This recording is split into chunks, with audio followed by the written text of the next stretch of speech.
today we have Mr. Tristen Wulf on to do an ML5 tier list in terms of value and worth. Nerd emote.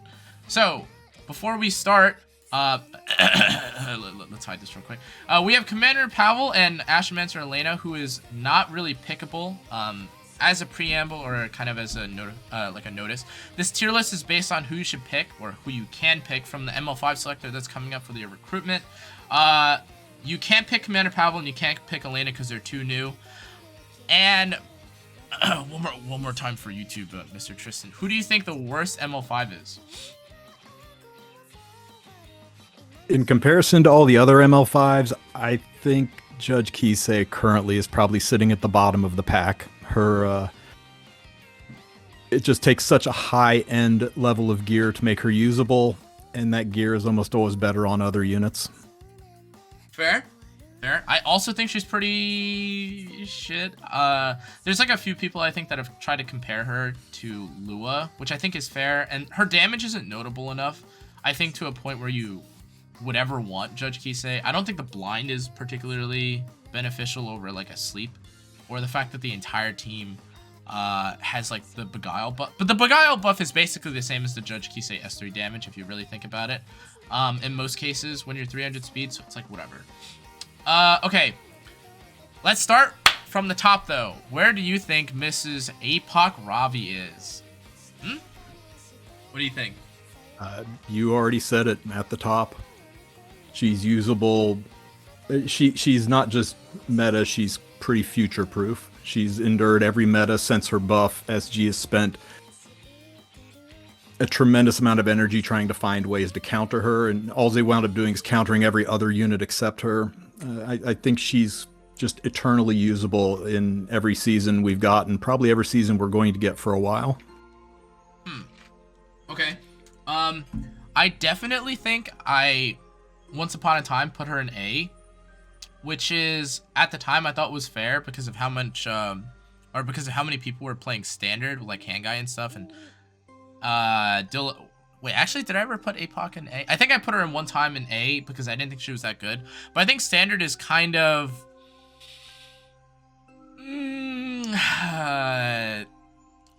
whatever right now. We'll see after Huaying. But I definitely agree with you. I think APOC is still probably the best unit in terms of the ML5s, or one of the best units you get from the ML5s in the game. I don't even know if I would say units like lilius are like 100% better than her anymore, which I definitely thought in the past. lilius and some other units were definitely better than her in the past. But I think the APOC is definitely my top 3. But what do you think about Mr. Arbiter Vildred? I mean, if we're thinking about usability across all aspects of the game, he's better for newer players. I don't know. I'm thinking probably B tier. I think that's kind of fair. In a lot of different respects, I think picking RB... I think RB and Stenny inherently, I guess kind of just as a notice, like both of them are probably... You're probably picking one of these two units in your Moonlight Blessing before you get to the Selector. So I don't think the two of them should be like super high on this list.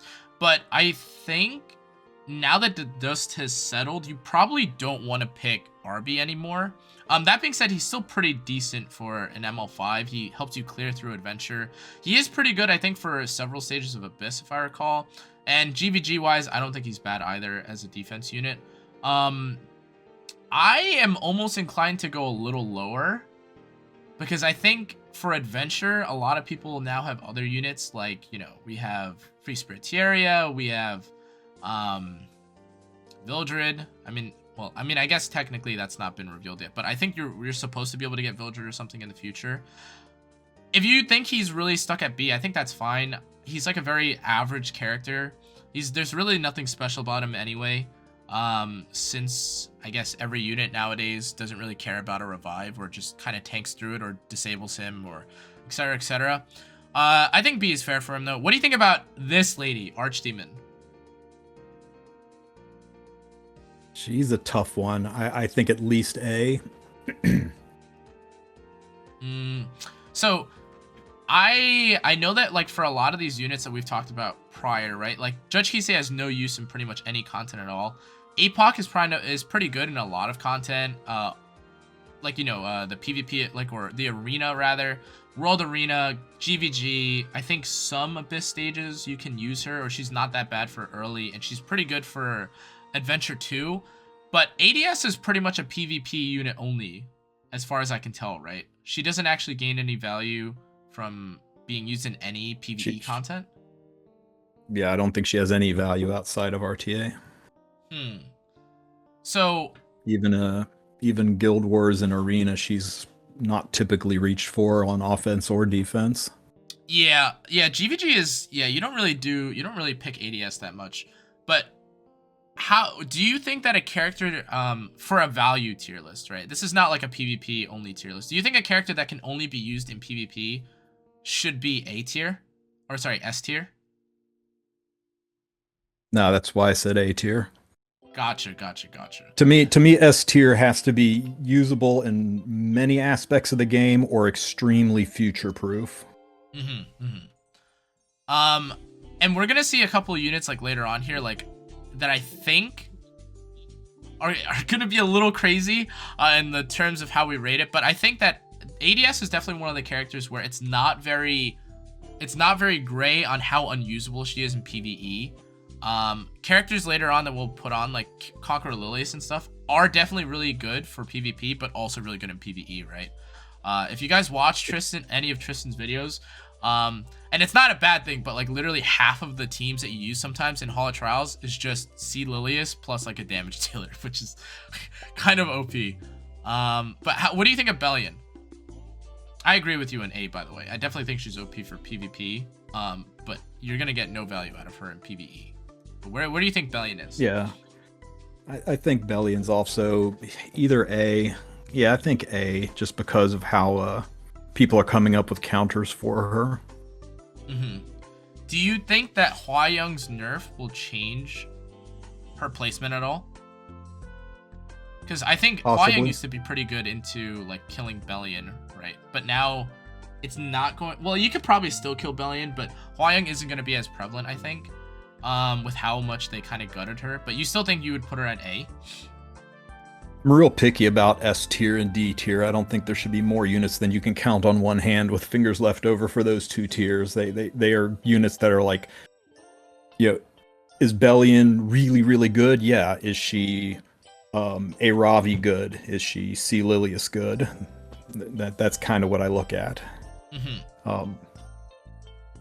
I don't know. She could be very, very low S or very high A in my mind. Okay, that's fair. I do think there is an argument to be said about having Vildred or Arby directly below Belian and ADS, because that's kind of true. I don't know if I would say ADS and Belian are even like usable or even comparable to Arbiter Vildred, because you'll basically see Arby like 1 in 100 games, right, in RTA, but you like might see him sometimes in Adventure 2, but most of the time I don't know if I would consider him a B tier character, right? My guts tell me if we don't add like an SS tier to this, we're probably going to see Arby slide down into C. Yeah, I think personally I'm not a huge fan of the SS, because like just SS by itself is not the worst, but I think the whole point of S is supposed to be like, hey, it's a good character, like one of the best characters. So I'm okay with leaving him in C if you're okay with leaving him in C. Are you okay with this? Sure. Okay. All right. What do you think about Briar Witch? She is a very hard unit to play. I agree. I think low C, high D, probably. Yeah, I think any gear that you would ever want to put on Briar probably has a home on someone else. You can't build her ER, which I think makes units like Kayron and stuff like that just a better like anti-cleave unit, because she has immortality, which has to be procced, but she doesn't really do quite the same as Kayron or have quite the same pop off, right? I was almost going to tie her in terms of being the worst ML5 in the game with Judge Kise, because both of them are basically power crept in some way or another.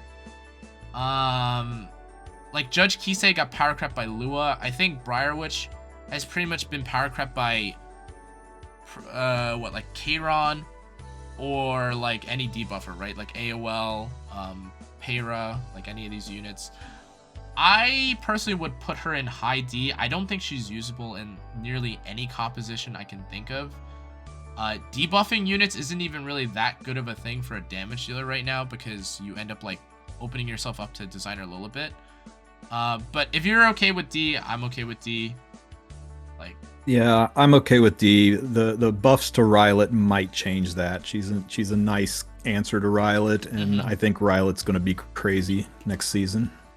So the only thing I have against Briar Witch in terms of fighting Rylet, that she kind of got nerfed up in the matchup, is that Rylet can now Soulburn S. Wait, is her debuff 2-turn? I don't actually remember. But let me check. Oh, it's 2-turn. Okay. No, you're right. Never mind. I was gonna say he could maybe Soulburn out of it, Soulburn out of the debuff, but no, he actually can't. So this is fine. I still think, I think there's an argument maybe to be made if you want to say coming up to C tier, she might be okay against Remnant Violet and how much she's going to be showing up next season. But I also just think that if you're gonna fight against Remnant Violet, you probably want a more dedicated stripper, debuffer, or someone that doesn't care about him, right? Like someone like Angel of Light, Conqueror, Lilius, Lua. But you know how often you'll be able to get those units, I guess, is kind of debatable. All right, but now we have Tundra just shouted out to me that about Zahak deleting Rylet and that how Belian's good in Hell Raid.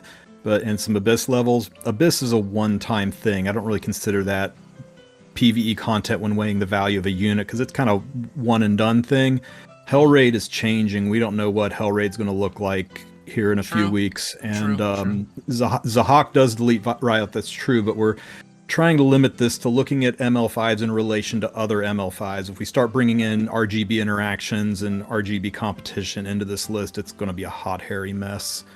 That's fair. So I don't disagree with what you're saying there, Tundra. I just think for the purpose of this list, she's better suited for A compared to her compatriots. Yeah.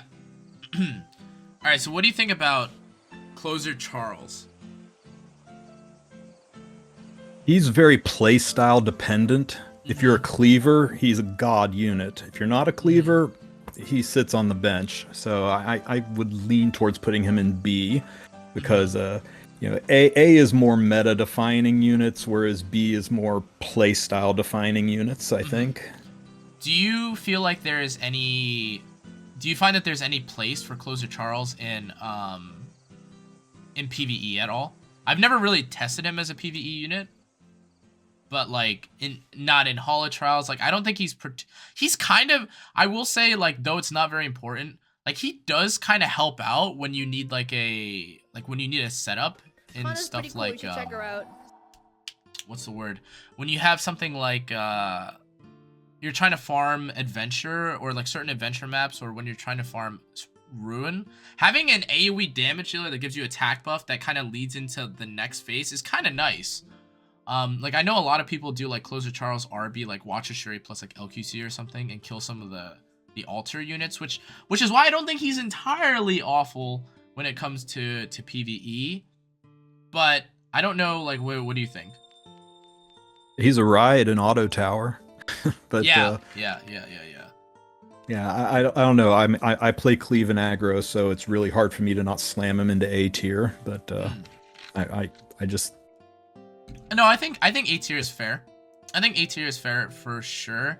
I think B is like the more conservative, I feel like, opinion, because as you say, if you play standard, right, if you're someone that plays like Ace Trainer, or if you play like Kotick and stuff like this character will never be seen. Might as well be not available, actually, right?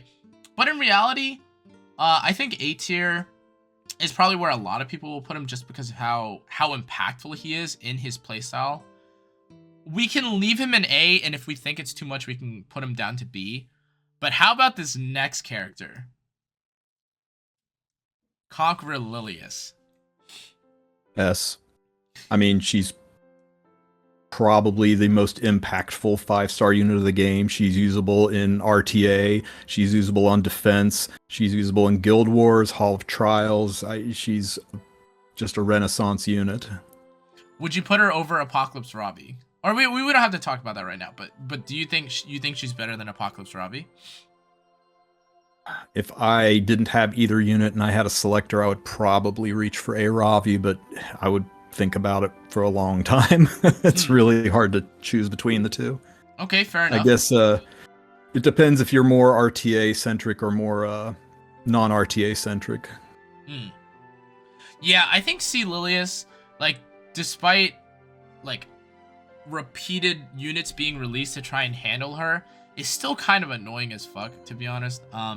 She pretty much warps the way that anyone can play the game, because you always have to be afraid of basically this turn 1 menace who's going to control your whole team in a very meaningful way. Like, it's not a stun, right? But being attacked down and then being able to provoke a unit is not really something that anyone except maybe Lua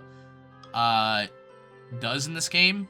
Every other unit in the game, thinking about it, either has to like restrict you, or like they have to like CR push the team to really have the same impact. But Conqueror Lilius kind of presses 2 buttons on the same turn, and not only gives defense to yourself, but also like gives you offense, and then like pushes someone back. It almost sounds like someone like accidentally left the typewriter on when they were writing her skill kit. But I think S is also really fair. All right, what do you think about Dark Corvus? Well, here's one other thing to consider. I have 2 Apocalypse Ravis. Both of them are built different ways, and I use both of them. I have 2 Conqueror Liliuses. I only use one of them. Fair enough. I will say I do have 2 Apocs as well. One of them is definitely built, and the other is not. But I can definitely see how you would maybe want to use either one. Like, but I know you're more of like a PvP, like a PvE, like Hall of Trials GVG kind of player. So I can definitely see the value of having both of them for you. I just haven't been able to commit the molas because, you know, I'm always mola dry, but, you know. But, okay, I think that's fair enough. If we like, we can always go back and, like, tweak, like, tuning in between the tiers. Like, it was my bad for bringing it up so early anyways. Okay, what do you think about Dark Corvus?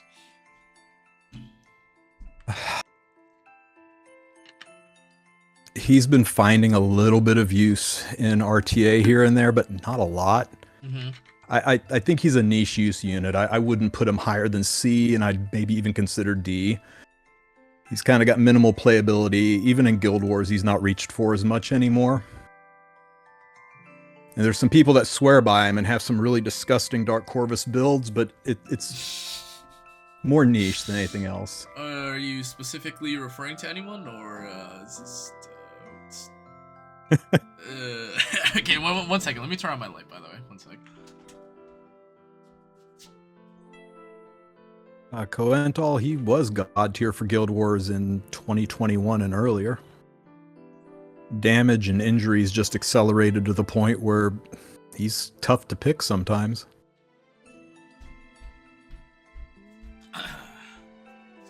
Sorry about that. All right. So, Dark Corvus. Pretty cool. You should check her out. Oh. Thank you for the follows. Oh, by the way, I'm not gonna. I should probably pause this for a sec because I don't want like the notifications going on while we're doing this. But thank you for everyone that has followed. I appreciate it. That being said, like, because we're recording, I'm not gonna.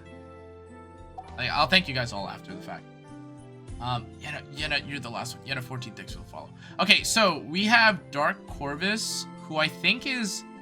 I see like certain people meme with him right now, like especially in the preseason, but I don't know how great he is. I recently saw like a few like streamers play him with like Crimson Seed and high HP speed boots, something like that. But it always kind of feels like there's probably someone that's better suited for the position or for the pick. You put him at C. I said he would at best be a C, but he's probably a D. Yeah, so it might be easier if I don't know. You tell me if you think differently, but this is kind of what the tiers mean to me. But like the S tier is just meta units, meta defining units. Okay. Very commonly first picked units, very commonly banned units all over the place you see them. And value in Whereas PvE too, right? Like that we're right, mentioning. right. Yes, yes, and or value outside of RTA. Whereas A tier is more like play style defining units. These are top of your list to pick these kind of units if you play that style. Like Closer Charles or Archdemon Shadow. Cleavers don't pick one, and bruisers don't pick the other. Okay. B tier would be more just good, solid usage units. They probably aren't your first or second pick, but they're common units you reach for and ones you'll want to have built and ready to go. D tier is going to be niche use units. You'll probably pick them as counter picks, or if you're setting up some kind of cheese or MLM. And D tier is just minimal playability. They aren't really usable anywhere, or they're only usable in very, very specific situations, like Dark Corvus. Okay. He's usable in a handful of Guild Wars situations and some MLM builds, I think. He is pretty much the talentless go-to GVG offense unit. Like, that unit still gets spammed in probably like 9 out of 10 Guild War fights. But what do you think? What do you think about Mr. DJB?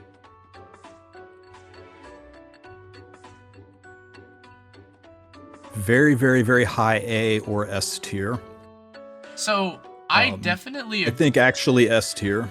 So I actually agree with you, but like part of me is so hesitant because like he is definitely a character that you can first pick like in a lot of games, right? Especially if like Hua Young's up, or if you want to pair him. Like sometimes you can even get away with like just playing DJB and APOC, even if there's no Hua Young, and there's like really very minimal weakness to it.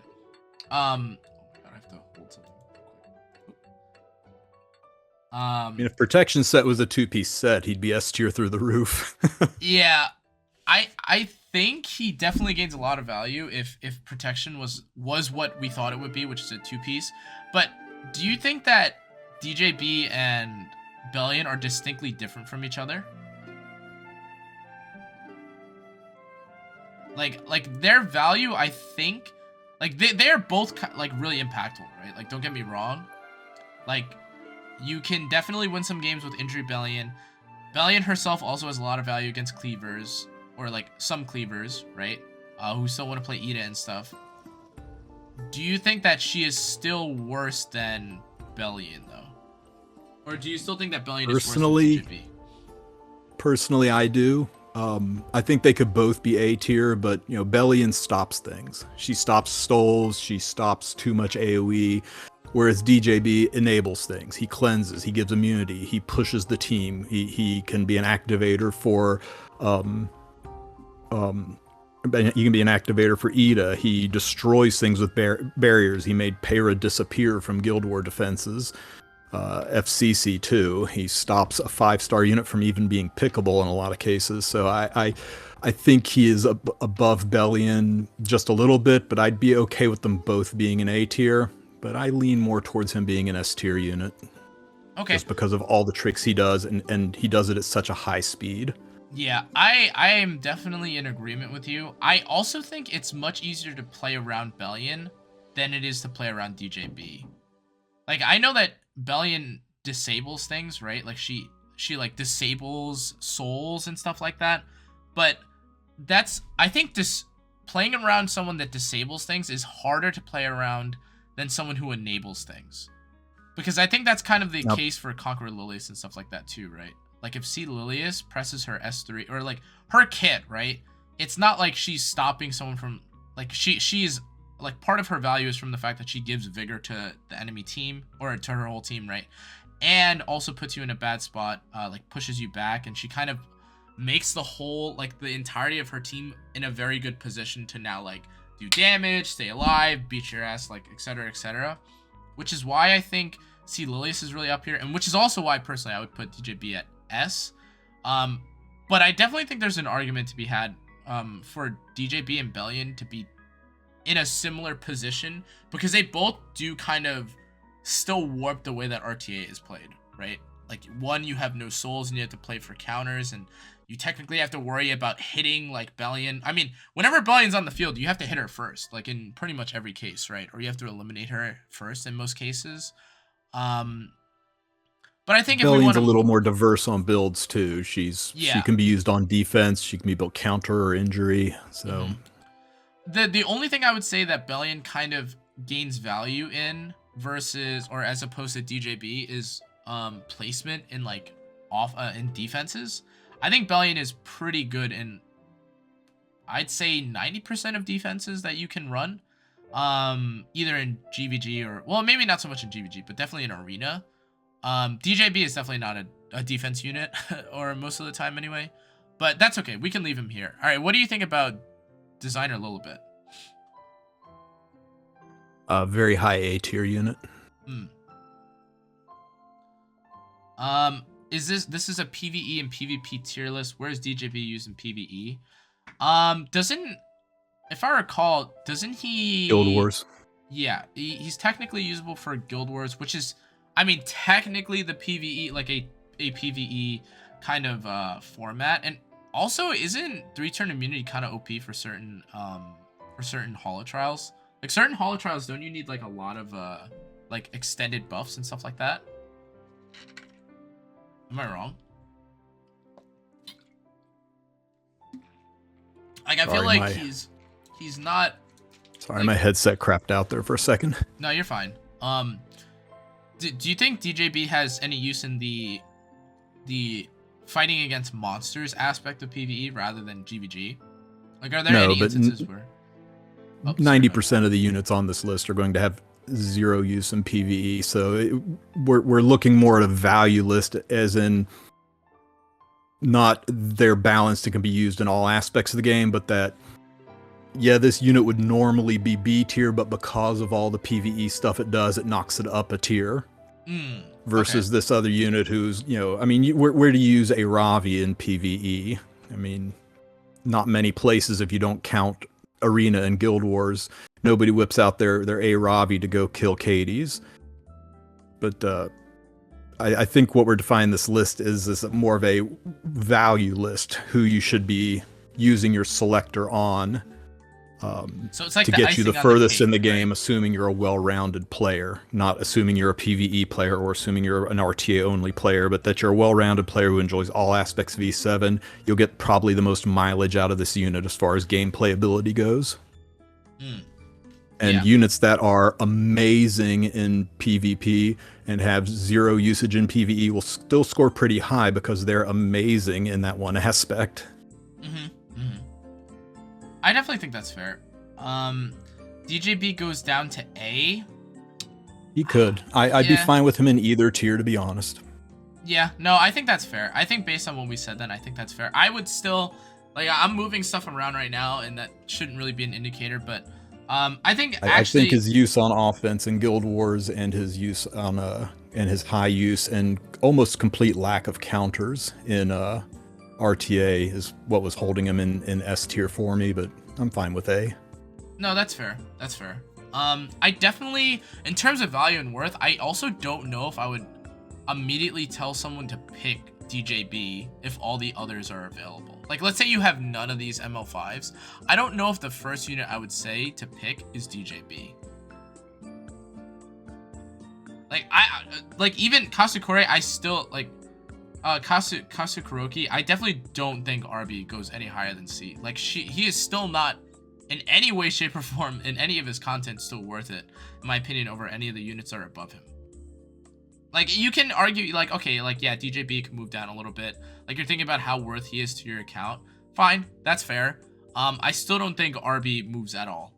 Like, he is still probably one of the worst units, I think, in terms of, like, overall usability, because he's been power crept in a lot of different ways and or isn't viable.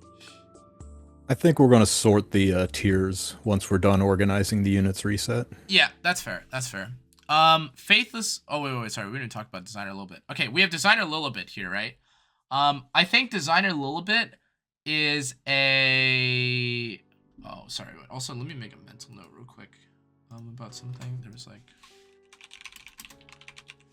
I I think Designer Lilibet is really good for, I guess, RTA as a counter to certain debuff comps. I will say that she was a lot stronger when Ran was really OP, but I don't know for sure that Ran is super, super, super toxic. And even in those cases, I'm almost curious if Ed sometimes does better than Designer Lilibet does. But I think she's still a solid counter to, you know, debuffs. I think if I maybe had a 250 speed one, it would maybe change my mind a little bit about her as well. But I'm currently running like the slower version just to have more damage and guarantee I kill. Where do you see Designer Lilibet? We're rolling into a very cleave heavy meta. I think everybody can agree with that. Unless Arunca does something to change that, or Zio, I guess, we're going to be looking at, you're either going to be cleaving or you're going to be counter cleaving. That's kind of the way you're going to have to play the way it's currently set up. And there are few units that counter cleave as well as Designer Lilibet because she shuts down a lot of the cleave enablers. Outside of RTA, she's fantastic on arena defense. Just about every Lua defense you'll see out there will have Lilibet on there because they're trying to keep people off of Lua. And you need to strip Guiding Light off of her, and most of the units that strip also lay down a whole bunch of debuffs. So I that's why I kind of placed her in A instead of B, is because I think she's got a lot of uses in the up-and-coming meta, as well as a lot of uses in arena defense. But other than that, she's not really seen outside of the game. So I'd keep her out of the S tier because she's got no real purpose outside of defense and arena and RTA. But her use is so strong, I've struggled to not leave her in A tier compared to the other units again. I just realized we've gone through a good bit of this, and what I'm gonna do is I'm gonna overlay like your photo and have you like on screen. Like I'm just gonna have, like, I'm gonna put you like after the fact, you know what I mean? So I'm gonna put you probably in the bottom left. That's fine, man. Yeah. let me just put you in the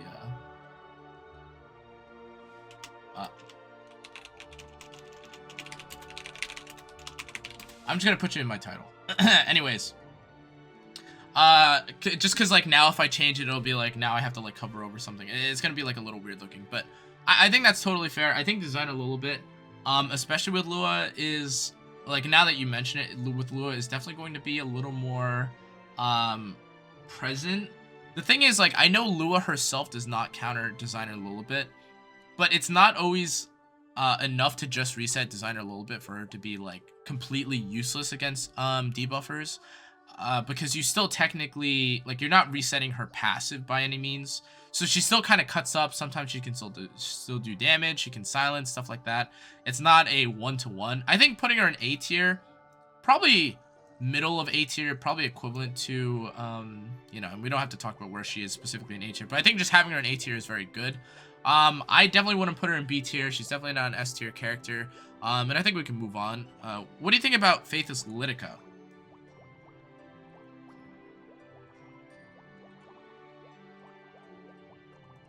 I think she's an A tier unit. She's not meta defining, but she is play style defining. I don't know. You could push her to B. Maybe I'm overemphasizing her usefulness, but she's got such a loaded kit. I think she's at the top of B or the bottom of A.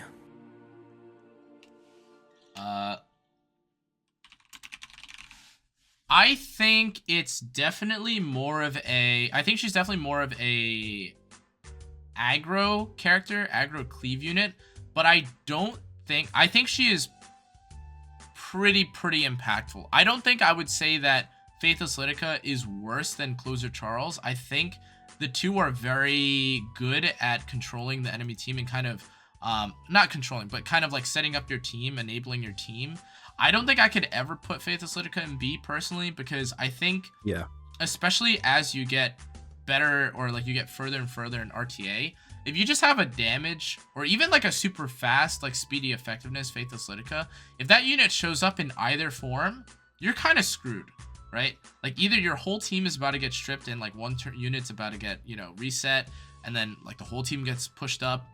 Or if you're like me and you have a damaged Faithless Lidica, like God forbid that you give an attack buff to your Faithless Lidica, or you have Commander Pavel, that whole team's dead. Like that's just how it is. Like if you have like Moon Bunny, Faithless Lidica, Commander Pavel, or if you have like Moon Bunny or any attack buffer plus Faithless Lidica and then another AoE, like that team 9 times out of 10 is dead, especially considering Faithless Lidica like gets to give the whole team a skill null, and you get to like reset one. I think she's definitely A tier. I don't know if she'd be better than DJB or Belian necessarily.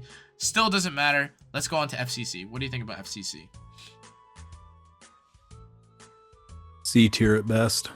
C tier. You think Fallen Cecilia is C tier? I think she's fallen to C tier. Yes. Okay. What makes you? I because there's at least 2 3-star knights who are a little bit better than she is. I'm not entirely sure she won't be better than of all things Eaten on a protection set. She gives skill null, and that's nice, but Ruelle is a better mitigator. Aras is better utility. You can use Troublemaker Crozet to give similar mitigation and a push. I don't know.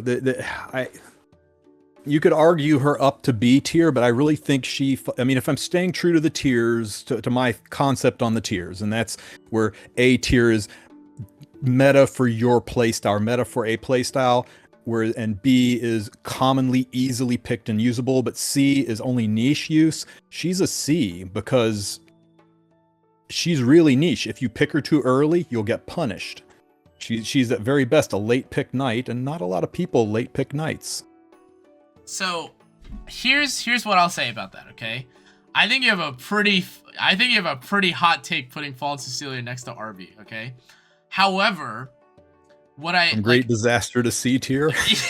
so I think by herself, I think Fallen Cecilia is hard C, okay? Because she gets countered by DJB. She doesn't really do anything better than other knights when you're playing standard, and sometimes even aggro. However, I think, and personally the reason why I would put her in B in terms of easily usable is because a lot of matches nowadays, like probably 9 out of 10 matches nowadays, start with or with a ban including DJB. Now the thing is, if you put DJB and FCC together, this is disgusting. This doesn't feel playable most of the time. Or playable into most of the time. Unless if you're playing like Destina, but even then, like, you can pivot down. Like DJB, FCC can pretty much play, you can play like Senya, you can play ADS, you can play Huaya, you can play whatever the fuck you want, realistically. And the thing is that FCC kind of gives you a lot of coverage, because you don't want to pick Hua into FCC, right?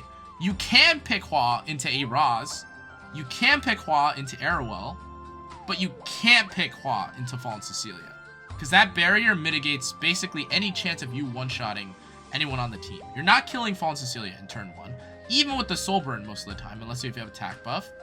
Hua is getting nerfed, which is totally fine, and I agree. However, I still think that in terms of raw mitigation, having the shield is really nice.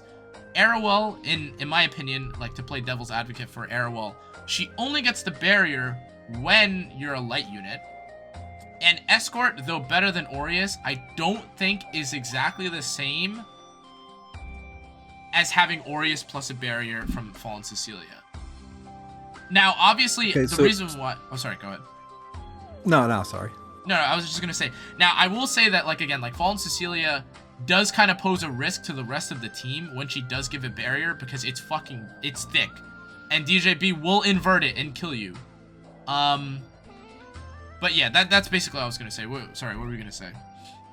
So when are you going to pick her in this current meta? Protect yourself from being cleaved, right? I don't think it has to necessarily just be cleaved, but turn 2 is going to be darn hard. I mean, if turn 2 was still popping, I'd say sure, but if you're just using her to protect yourself from cleave, when would you reach for her that you wouldn't reach for a protection set Eaten or for an Ruelle? I think. I mean, I'll acquiesce her to a B tier. No, I'm fine with her being a little bit stronger than RB. I just I don't know. I there high really C, low could. B is where I'm thinking. There could be like an F tier, right? Like we move like these characters down, and then RB's fucking Nah. D. To be honest, but okay, we can stay within the realms of this. To be honest, because like RB's placement in C is just so like he's. I think RB's more usable than like the D tier characters. But damn, he fucking sucks, man. Like, oh my god. Yeah. Let's leave her in B, and we can always come back to it when we see, when we go to sort the tiers. We're like, yeah, there's no way she's on par with these other units, or yeah, she feels right here. The only other thing I will say is that when I anti-cleave, if you have DJB, APOC, and FCC, I don't think there's anything in the game that you can pick to cleave these 3 units. I think it's actually impossible. Like, assuming you Mega have, C like, tier is niche use units only. B tier is good usable units. Yeah. C, I'd have to imagine you probably need like a setup, right? Like a bit of setup to really justify. Yeah. But that's okay. D is no reasonable units. C is niche use. B is common use.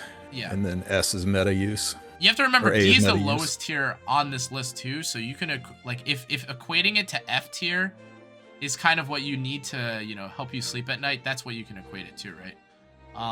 What do you think about... I did break my own rule with FCC. I said, we're comparing these to ML units to other ML units, and I went and said, hey, what about Ruelle? What about Eaton? What about Ras? And that's really not fair to apply that to FCC if we're not applying that to every unit. So yeah, I'm feeling better about her being in B tier because you can't really compare to other mitigation knights if we're... Yeah. Okay, what do you think about LRK?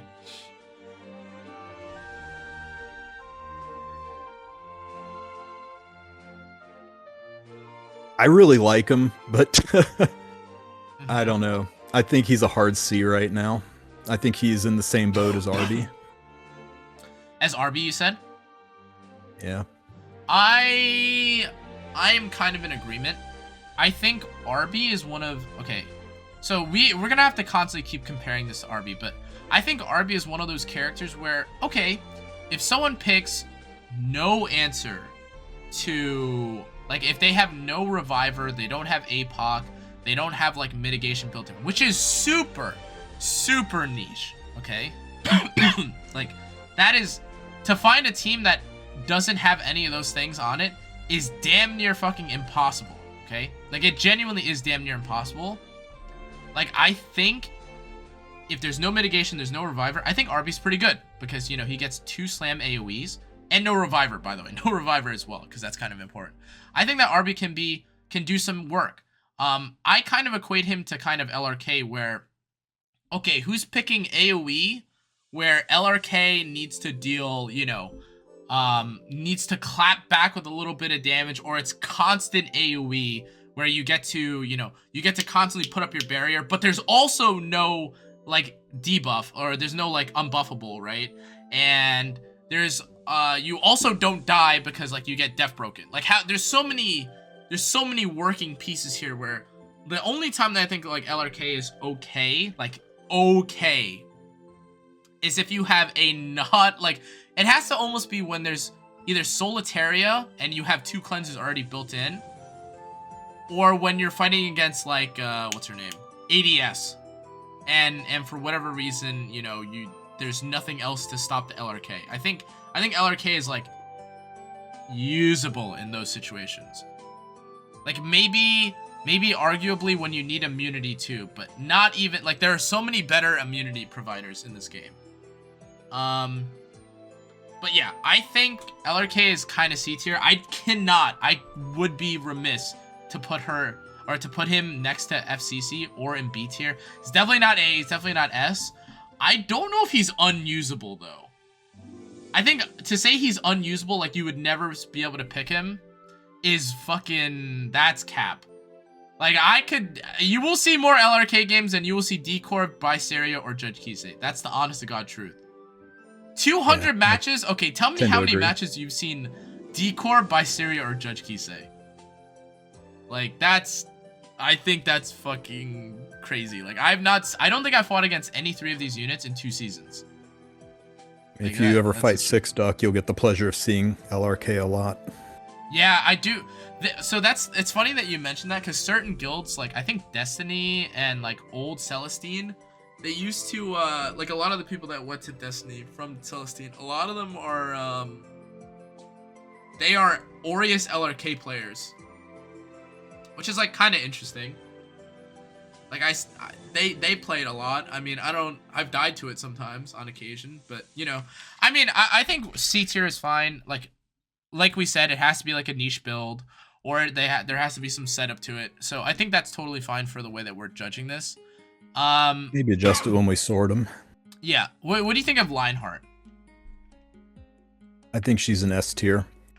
She's an A tier for RTA, but she's an S tier if you consider all their aspects of the game. She is probably the best Hell Raid unit. She's really good in autoing Katie's with a 100% success rate. She's usable in Guild Wars. She's usable in Arena. It's just her general overall usability throughout the game pushes her to S tier, I think. But if you're just thinking about A tier, yeah, Hell Raid Telly, she is probably one of the best Hell Raid units out there. Damn, can I ask what the Hell Raid team is? I've never done Hell Raid with ML sermia before. You can use Roanna, her, and really any two other units you want. I use Ed, he's my stripper, but you can also use Tamarin. And I really like Summer Charlotte. If you run Summer Charlotte, Ed, Lionheart, and Roanna, that's a full auto team, kills all bosses, 100% clear rate, and it's fast, and it has 30 morale, so you can clear all the mini bosses. But, you know, like I said before, Hell Raid's going to change here in a couple of days, so we have to see what all that does. But yeah, I think she's, you know, the bottom end of S tier if you are considering all aspects of the game. But, you know, if you're just looking at this from an RTA standpoint, then she's very high in the A tier. I think, okay, I will say, you know, this is in terms of value, okay? I will say there is that, like, I use this team all the fucking time. The hand guy... Ghana, did I mention 100% success clear rate Katie's team? How fast is it? How fast is it? Very gear level dependent. If I put my best gear on the team, maybe about 90 to 100 seconds, but I'd say average gearing, maybe 2 minutes. Damn, 90 seconds on ML sermia? Damn, that's C Lorena time. Yeah, it's nice. Wow. Okay, so here's the thing. Okay, first off, like I'll just repeat this one last time. For people that are arguing about like RB's value, RB is replaceable in nearly every single regard. Like he is not the best in slot for like almost anything that he does nowadays. Correct. Sadly. Like that you do not gain so much value that Free Spirit doesn't do it better, that like in Abyss, Stene doesn't do it better, that in Arena, like, you know, Belian or Mercedes or Shu doesn't do it better. There is no instance I can think of where RB is the perfect fit. That being said, when you're in Arena, okay, and I know like people are gonna be like, oh, Mega LOL Arena, but Lionheart fucking farms Arena.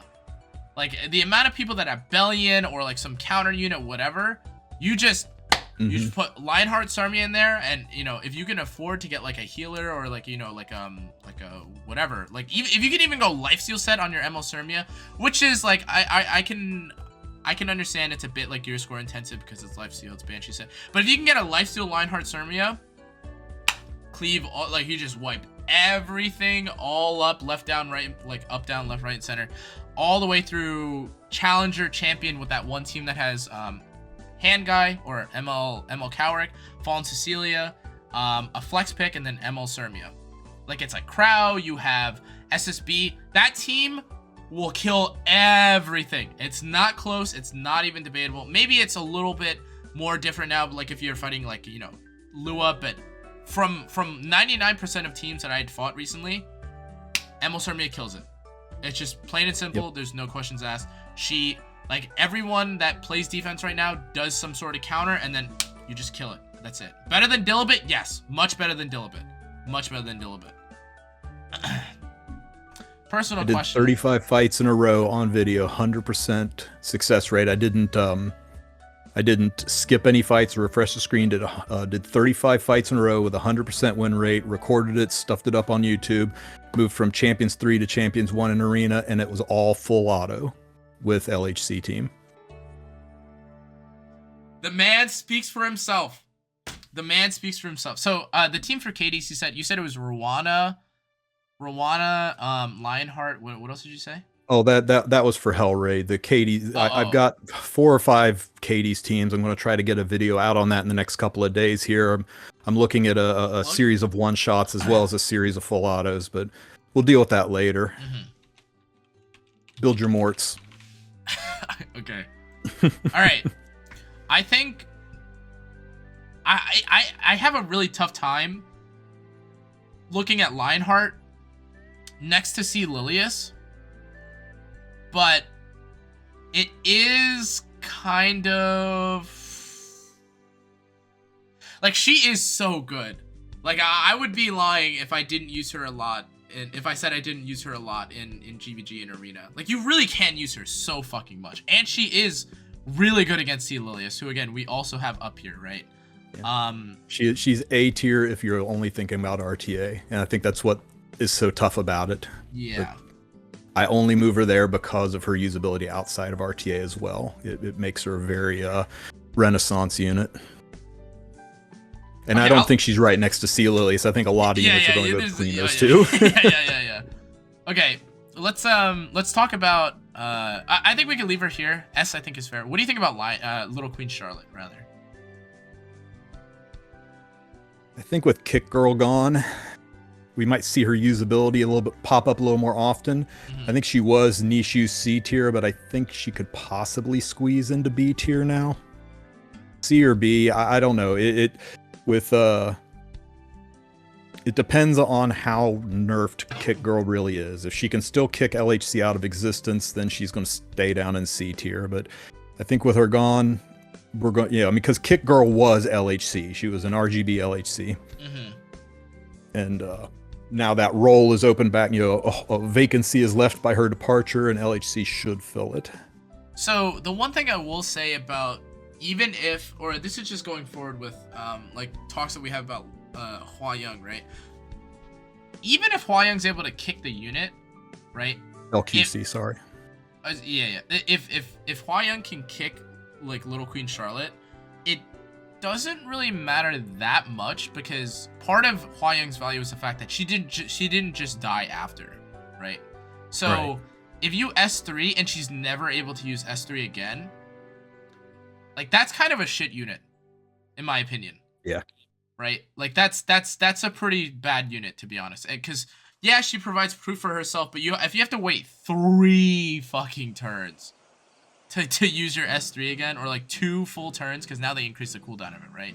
And you don't CR push yourself, and you do less damage, and you I guess less damage is technically hand in hand with losing total stat value. I don't think she's going to be good enough to knock someone like Little Queen Charlotte out. Now, like, that being said, I don't know how good LQC still is going to be, because you're still at the mercy of Lua. You're still at the mercy of Cleavers. I think Commander Pavel kind of fucks her up a little bit. That being said, I don't think she's LRK. I think that if you're able to find a match where you have Mediator kawerik and you have mitigation, like, I think she's probably gonna be a little fucking strong with what's her name, ML5. I know we're not really trying to compare like units that aren't on here together, right, but like having the 2 of them together is kind of strong. Like, it's an escort, it's a stun, right? So maybe you can even stun the stripper or stun someone that prevents like Little Queen Charlotte from taking a turn.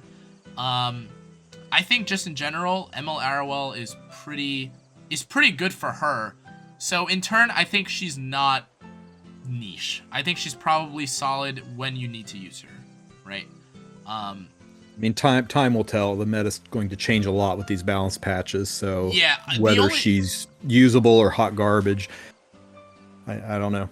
The only other thing I would say is that if you want to knock her down a rung to niche use, I would say that arguably, yeah, you can only pick her into dark units. True. Right. Like that I'm good is with either. that is also like that's fair enough. Like there aren't even that many dark units nowadays that I feel like you're gonna be picking. They're either guiding lighted or stealth or you know, I think we can leave her in B for now. And we could adjust this as always. But all right, what do you think about Maid Chloe? Niche use, C tier. She's got some Guild War use, and she's got some occasional RTA use for, but yeah, I just don't know if she's strong enough to be a common use pick. I don't think I've seen her picked more than 1 or 2 times, other than like fighting 6 duck. Yeah, so I'm kind of in agreement. Athena just seems better. So here's where I see Maid Chloe being used, right? From the time that I play on the ladder, whenever I see Maid Chloe used, it's mostly these turn 2 players or kind of slower-ish players where you have like you want to like what I see. I feel like I see Maid Chloe most for is for countering Commander Pavel by having like her be super tanky either on like waters, or she's paired with another Soul Weaver who is like, one of them is on waters, right, and one of them is on like an ER artifact, so you don't get like stripped, right, really easily. And then you kind of just bulk out the Commander Pavel, right? You have like Maid Chloe plus like, let's say Ruelle, or you have C Armin, and you can't break through like Maid Chloe's S3, right? Assuming that you're tanky enough, and assuming that the enemy team doesn't have like strays or some shit, right? But I think that a lot of the most popular cleave units right now, the only answer to a lot of these units is like Water's Origin. I don't know if you agree with that or not, or like I don't know if you play against it a lot, but it feels like most people that try to fight me right now are praying to God that there's this Stina is Water's Origining me and then reviving the whole team, or like they ban out like Commander Pavel. It's like one of those two things. If you're not like racing Commander Pavel drafts, right? That's basically all I see. It's like a Knight plus a Soul Weaver who has Water's Origin, push up, revive, or like push up another unit, push up like the Belian or whatever, and the game's over. That's kind of what I see. I don't think she does it better than a lot of the other Soul Weavers. That being said, even if we're not comparing her to Soul Weavers, I don't think Revive and Attack buff is nearly as OP as some of the other things that units on this tier list will give. I think that a full invincibility, I guess maybe Ruelle's not that great. But I think like Mediator kawerik, for instance, a lot more value. I think that Closer Charles, CR pushing, a lot more value. I think both these units, and let's not even talk about C Lilius, who I think actually just blows her the fuck out of the park, are much better than her, so I think she's niche. But yeah, you're okay with C? I think I'm very happy with C. Yeah, she's a solid C.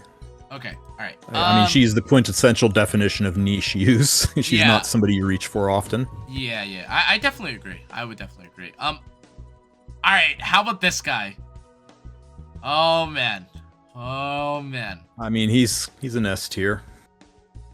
I think, what is there even to say, right? Like, I don't think there's much discussion about this guy, to be honest. I would say he has taken a little bit of a hit, but then kind of rescinded his hit because now Hua Young's getting, nerfed.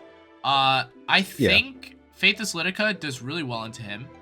I think Closer Charles, for the most part, if you're playing an aggro draft, kind of matches the Warhorn, which I think is very valuable. A lot of times you can cut Mediator kawerik with Closer Charles too, which is where I think a lot of his value is as well. He just does everything. Yeah, he does. Cleanses, he strips, he attack buffs, he immunities, he CR pushes. I mean, no unit has a overbuilt kit like him. And yeah, there are a handful of units that will F him up. He's not unstoppable. People will be screaming for his nerfs, but he's still commonly first picked, and he's usable outside of RTA. Yeah, that's... Okay, I will say a lot of people know Mediator kawerik to be OP because of RTA, but I don't think people understand how OP 3-turn... It's 3-turn, right? 3-turn immunity and attack buff is in PvE content. That's a little fucked up. Like GVG God in most cases, arena god in most cases. I'm sure, honestly, you could probably pick this fucking character in adventure, in any content, abyss, fuck it. Like, it's totally... Oh, 3-turn soul burn. Okay, anyway, 2-turn, doesn't matter. Same fucking thing, to be honest. Like, having this thing, like, even 2 turns of attack buff and immunity is fucking OP. Like, let's not kid ourselves, alright? Let's not even talk about the fact that he strips most characters. You can build him like 100 different ways. If you attack down a unit, most of the time they're dead. He's not even that great into Operator Sigret when you consider the fact that you can strip, or you can attack down sometimes the Operator Sigret if you knock her out. So it's not even like his barrier is that bad. Overall, I would say he's probably... Dude, he's probably got to be in the top 3 ML5 still in the game. Even with Faithless Lidica being really good. Even with Lua being in the game. Even with Commander Pavel sometimes kind of shitting on him. I still think he's top 3. If you can't cleave, this is honestly probably going to be one of the characters you consider picking for the ML5 tier list. But we're both in agreement. Let's go on to Operator Sigret.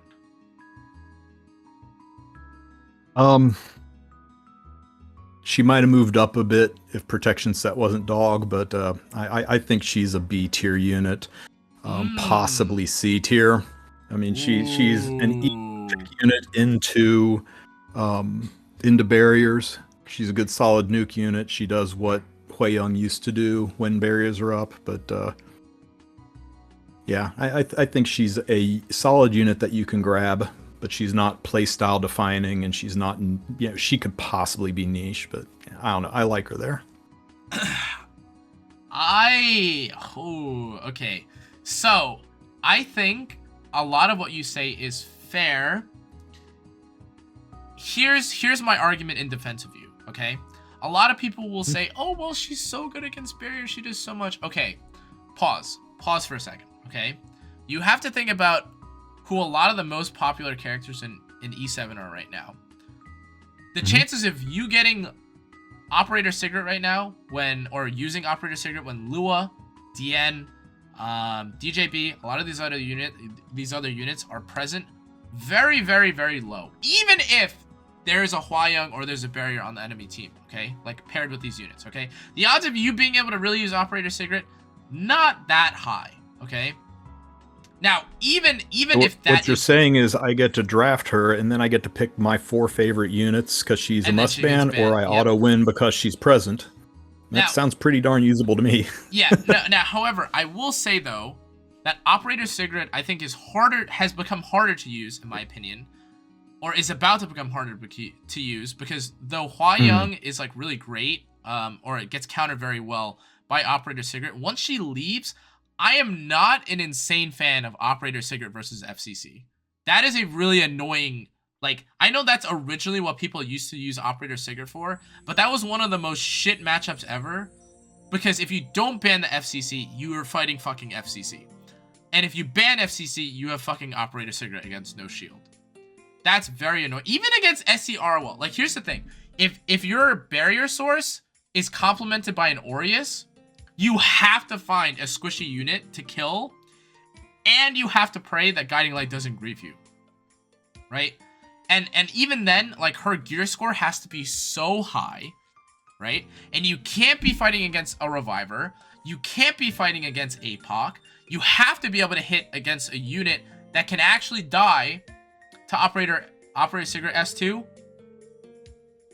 And the S3 has to be valued for the unit that you're giving attack buff to. Or, like, the value of her attack buff has to actually be worth it to the team you're giving attack buff to.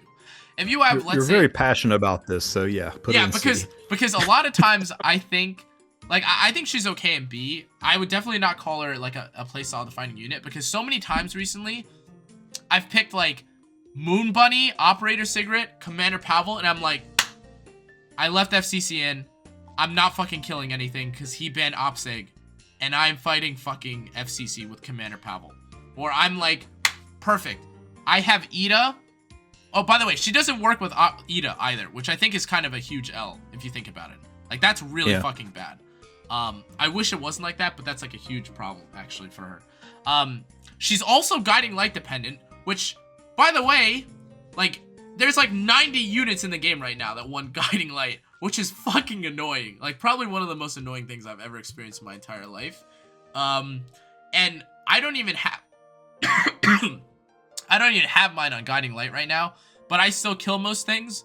But that still leaves you open to dying to, like, you know, APOC, someone reviving, someone hitting and killing Opsig. Whatever. I think her being top of B is fair. If you want to put her at bottom of A, it's okay. But I don't think Operator Sigret is even remotely usable unless if someone picks, like, Hua Young or, you know, like Politis. And even then, like, it's not that much value. Like, it's not. Fair. It's not. And that she good. doesn't have any use outside of RTA, really. I mean, some niche she's guild war sometimes use. okay for Advent, which is technically PvE. She does come back up a lot, but I will say, yeah. Well, actually, for GVG, I would say, well, actually, in a lot of wait a sec. If we're talking about Arena GVG and a lot of other content, isn't she actually kind of OP?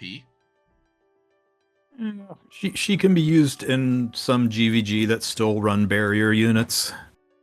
Because I think against a lot. I tell you what, I fought an Arrowell with her, and I attack buffed her with Amelia and dropped her S2, and I have one of the better built Opsigs, and she barely killed that Arrowell. Damn. So, yeah. Damn. Yeah, so the only thing I'll say is that the times that I do feel like I get to see Opsig are against, like, when you're fighting a C Lilius comp and you have Amelia Opsig +1. But even then, like, usually C Lilius is paired with, like, Shu and, like, Senya and stuff, and that's just, you're fucking suicidal a little bit if you bring that team in. I will say, though, that I think Opsig is a... Fuck, I'm gonna put her bottom of A. I think there's a lot of, like, bad players that still bring barrier into GVG, and I think there's... Hold on, let me go to Arena real quick. Hold on. This will be the definitive test. Hold on. If I go into Arena right now and I see a barrierable, killable Opsig unit, yeah, you know what I mean. Like, you could still run Opsig here.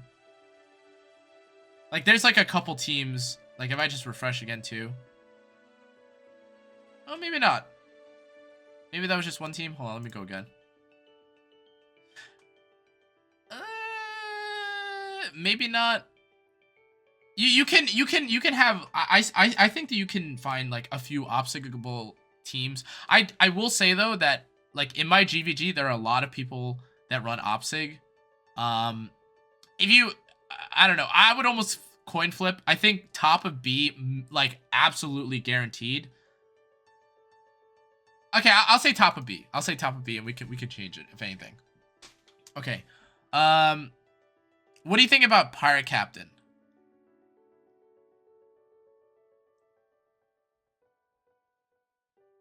I think she was a C to D tier unit pre-buff, but I think post-buff she's going to be absolutely nutty. I think she's a solid B tier unit at very least, maybe more. We'll have to see how she pans out. So I don't have her, so I'm not overly familiar with her kit, but just from what I've seen, I think she's going to be very, very playable, but probably not a first pick unit or playstyle defining unit. So I'm thinking B tier. So I need to read, like, I'm going to, sorry, I'm bringing up the balance patch thing exactly. Oh, fuck. Also, she's dependent on a limited artifact. I mean, even in her new form, she's pretty dependent on a limited artifact, so I wouldn't put her higher than B. Yeah, I think, so she gives herself 3-turn attack buff, decreases CR by 30. She gains effectiveness buff. And she can't trigger a crit. And she steals a buff. I think...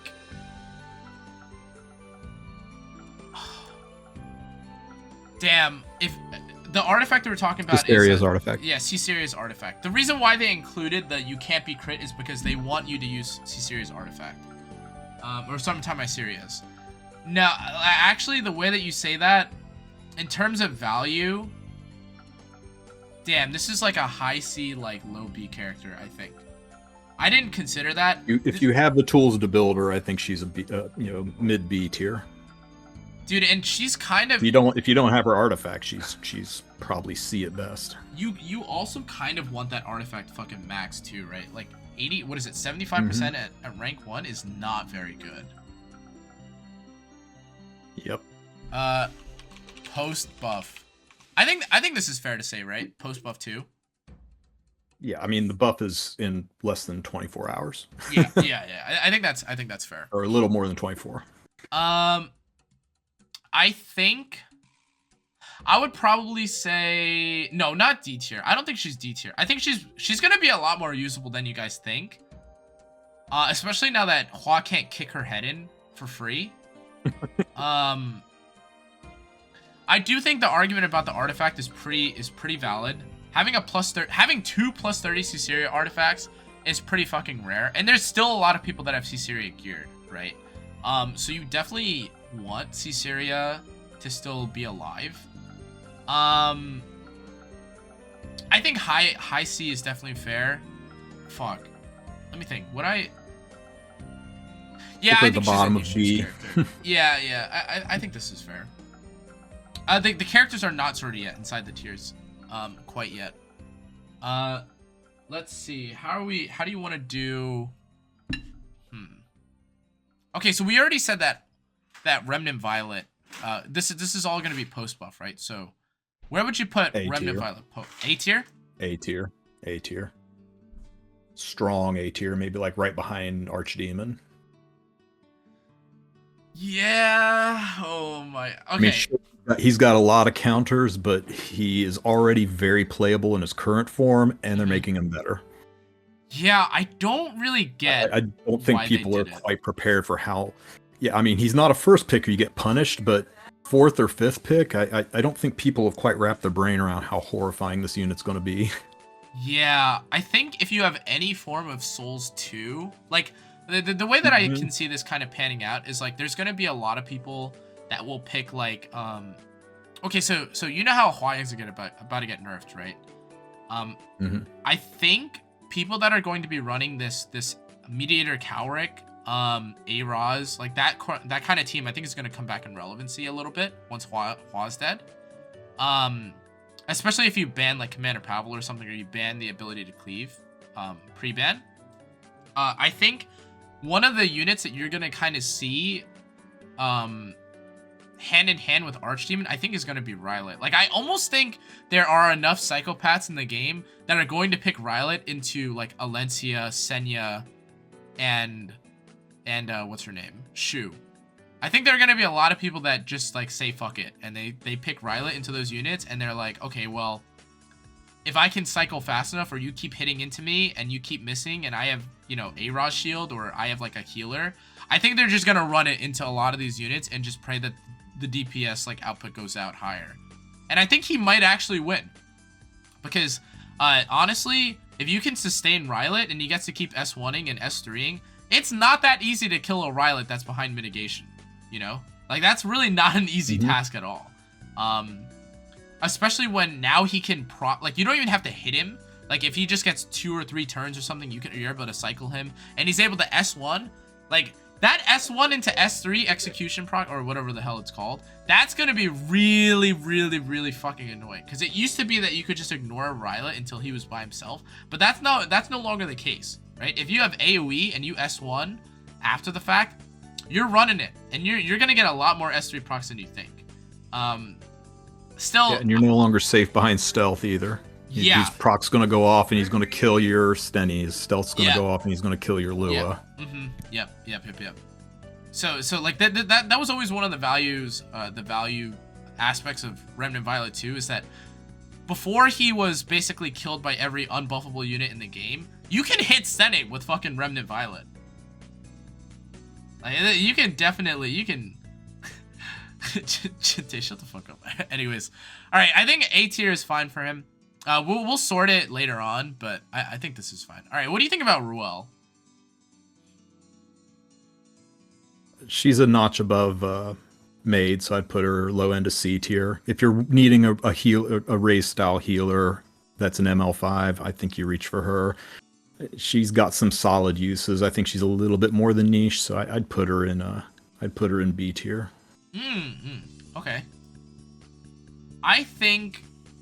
Oh yeah, I don't think you can underrate the value of Ruelle and Rylet. I think the two of those two, that Rylet and Ruelle were kind of the Jesse and James of standard play. Well, I should say standard, but like that, that kind of protect the carry comp a long time ago before Hwa-Young came out.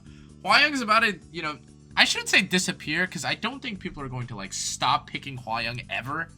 I think it's going to be much harder to pick Hwa-Young, but I think that these two units together are really strong when you aren't getting kicked in the head.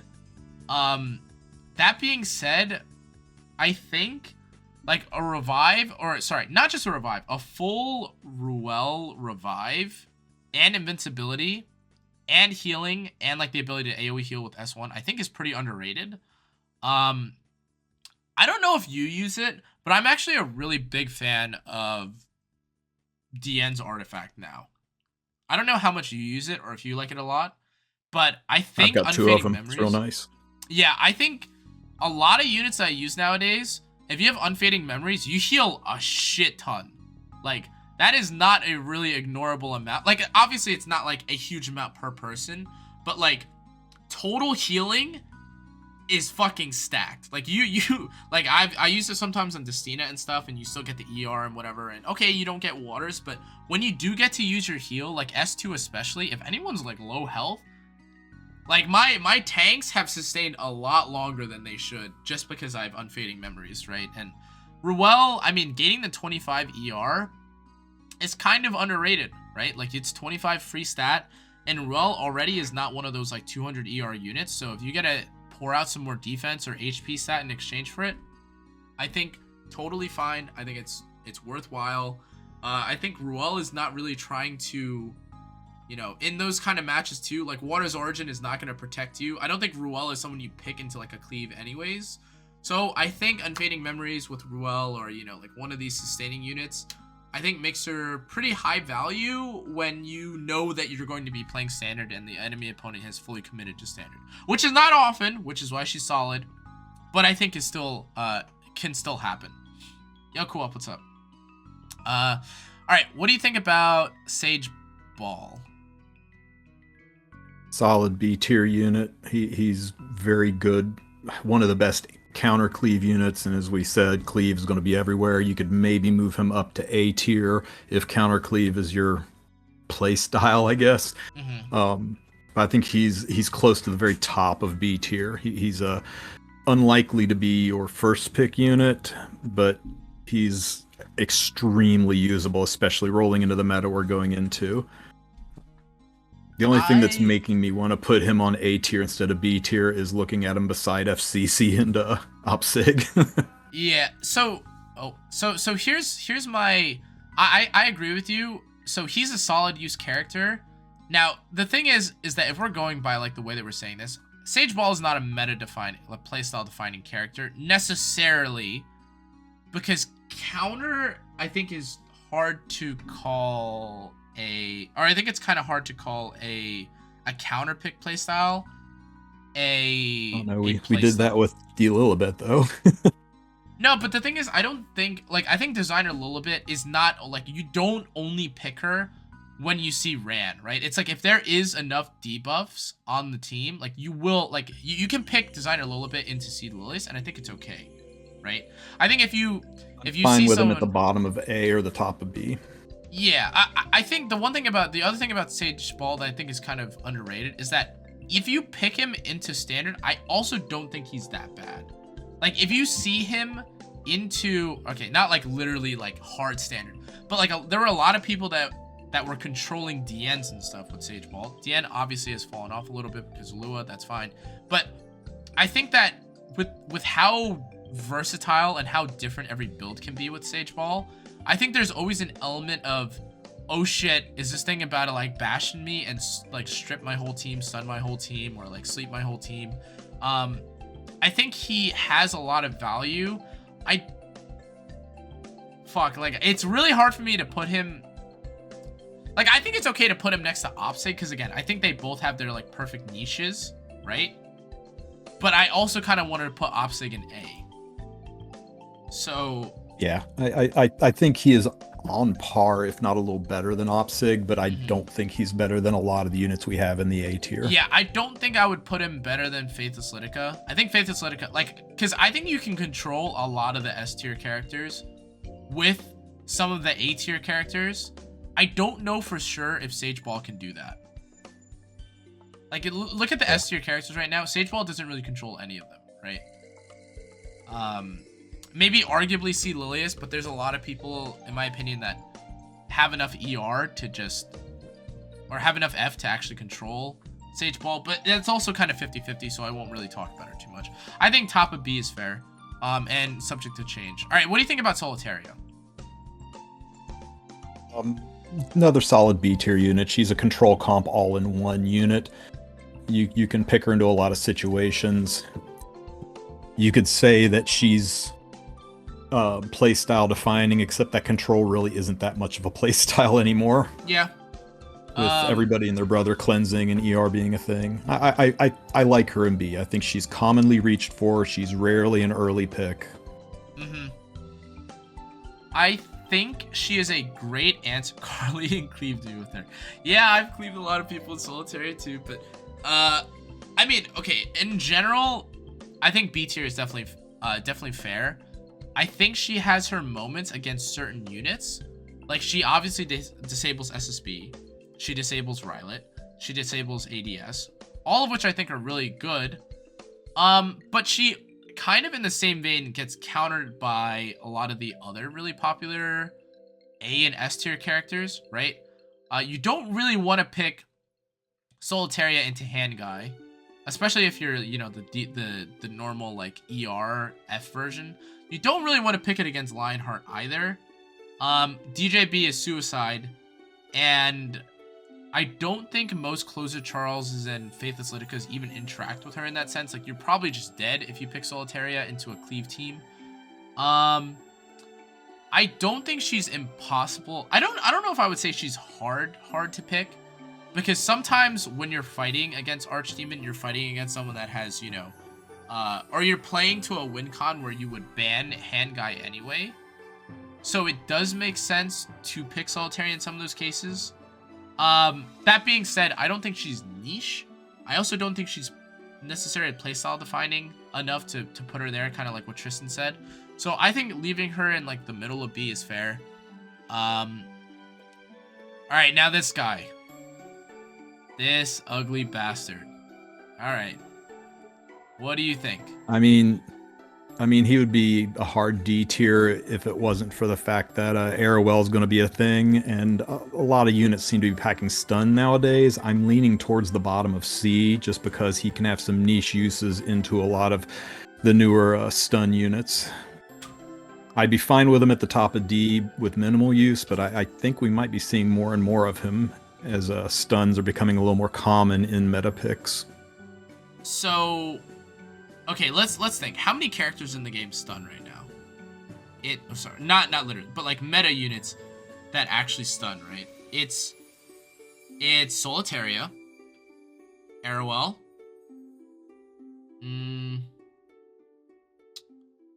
Stene,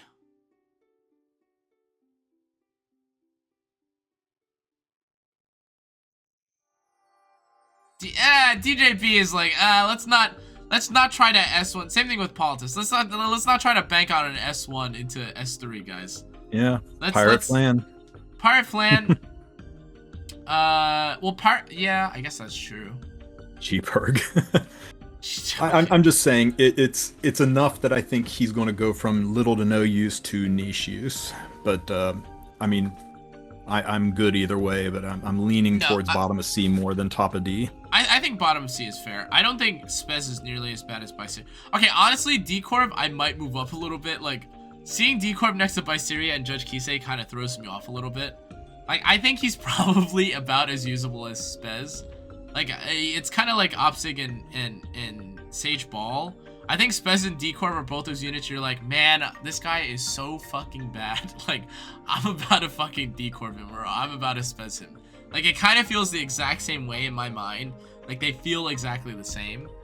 But I mean, like, that's okay. I think we can leave him bottom of C. He's got, like, the stun. He does the extinction. All that's fine, but it still doesn't, like, detract from the fact that it's fucking Spez, right? Ciceria, like, you're not picking Spez Ciceria, guys. Like, let's be realistic with what we're picking, right? Ruelle and, like, tankiness, fine. Like, you're not building fucking 250 Spez. If you are, congratulations. Like, I'll feature you in my next Will It Clean video. Anyways, okay. How about this unit? She's still an S tier. Just, she's eternal. I mean, it doesn't matter what happens to the meta, she survives it. Stenny and Landy seem to be the ones that no matter what happens to the meta, they find functionality or usability. And her use in PvE can't be denied. She's top for Abyss. She's really good for Raid. She's great for Dagger Sakars. She's great for Hall of Trials. She finds use in just about every level of content. There's a reason she's the most commonly recommended unit for people to pick from their Moonlight Blessing. I'd put her right between Kawerik and Lilius, to be honest. So here's, okay, and this isn't to piggyback off of it, but I saw, like, there were some people that were talking about Stene and how good she is. Here's my one gripe with Stene. Look at all the, okay, this is just ML5s, okay? Look at all the units that are below Stene. And even in Stene's tier. How many characters do you see that can like nearly, if not actually, just one-shot her?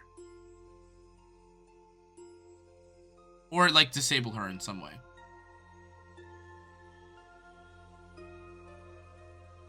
I see ML Sermia, see Lilius, Belian, ADS. Okay, to be honest, like, the 190 speed, Designer Lilibet will kill, but I don't even talk about that. Lidica, Closer Charles, Rylet, Opsig. Well, Opsig's a little debatable. If you have Opsig, you probably have a barrier. But Solitaria, FCC. Like, almost from the B tier, there's like 9 characters who I feel like have good or winning matchup, like even good or winning matchups into like most Stene teams. And the reason why I'm not as heavy on her, okay, like, I'm not even debating her PvE, by the way. I think she's fucking broken for PvE.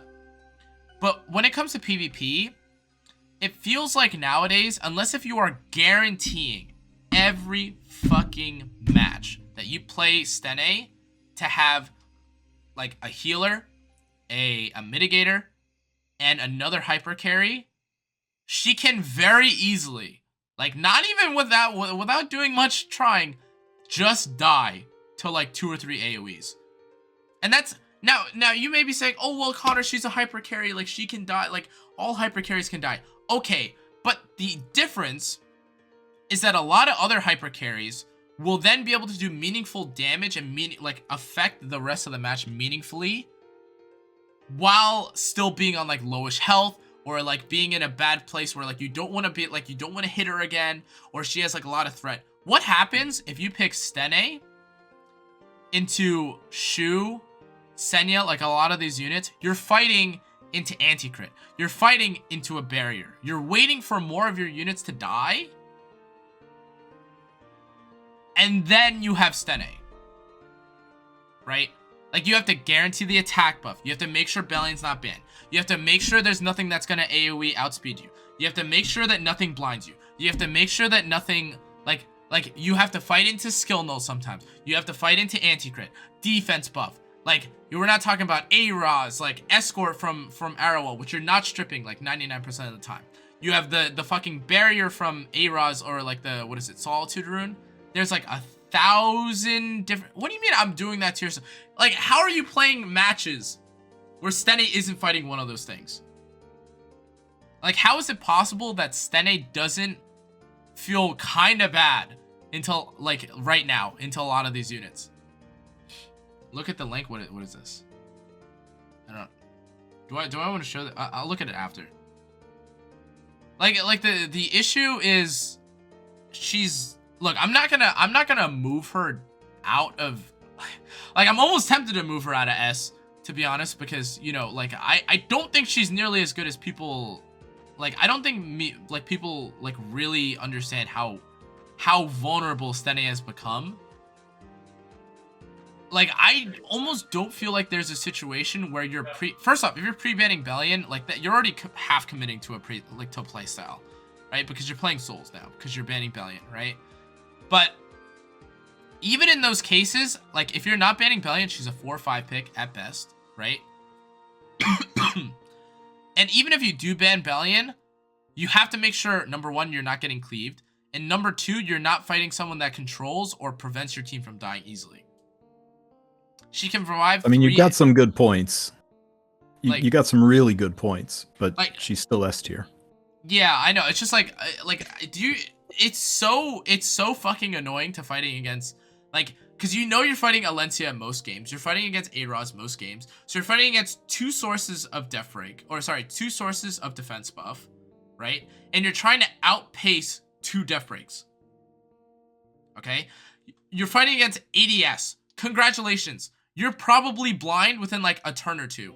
Now your S3 might not even stun. Your first couple S1s might not even matter that much, right? Depending on how good the ADS, like how much the ADS pops off, right? Like I'm very, very, very, very tempted to put her into A. Like Solitaria is a must ban 99% of the time if you're playing like Stene and you don't have a cleanser. Granted, okay, fine, that's maybe every DPS.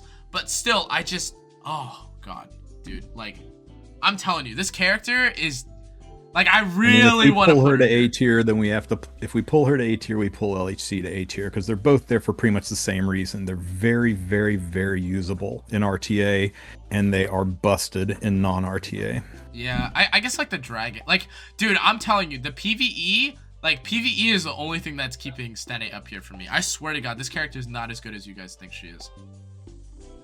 She's not on her own. Yeah, okay, but then like, what happens if you have Senya plus 3 of those same characters? Right? Well, yeah, we can all draft a kill Steny team if you know somebody's picking her. That's why she's not a first pick unit very often. But if somebody slams her as the 3rd pick, you have to completely change how you're drafting to deal with her, or you have to ban her. I don't know. I guess I've just been like stuck. Like, dude, my Steny doesn't even look bad. Like, she's built on the bulkier side too. She just fucking, I just feel like everything fucking AoEs and kills her. All right, that's enough talking about this character. All right, what about A-Time? What do you think about A-Time?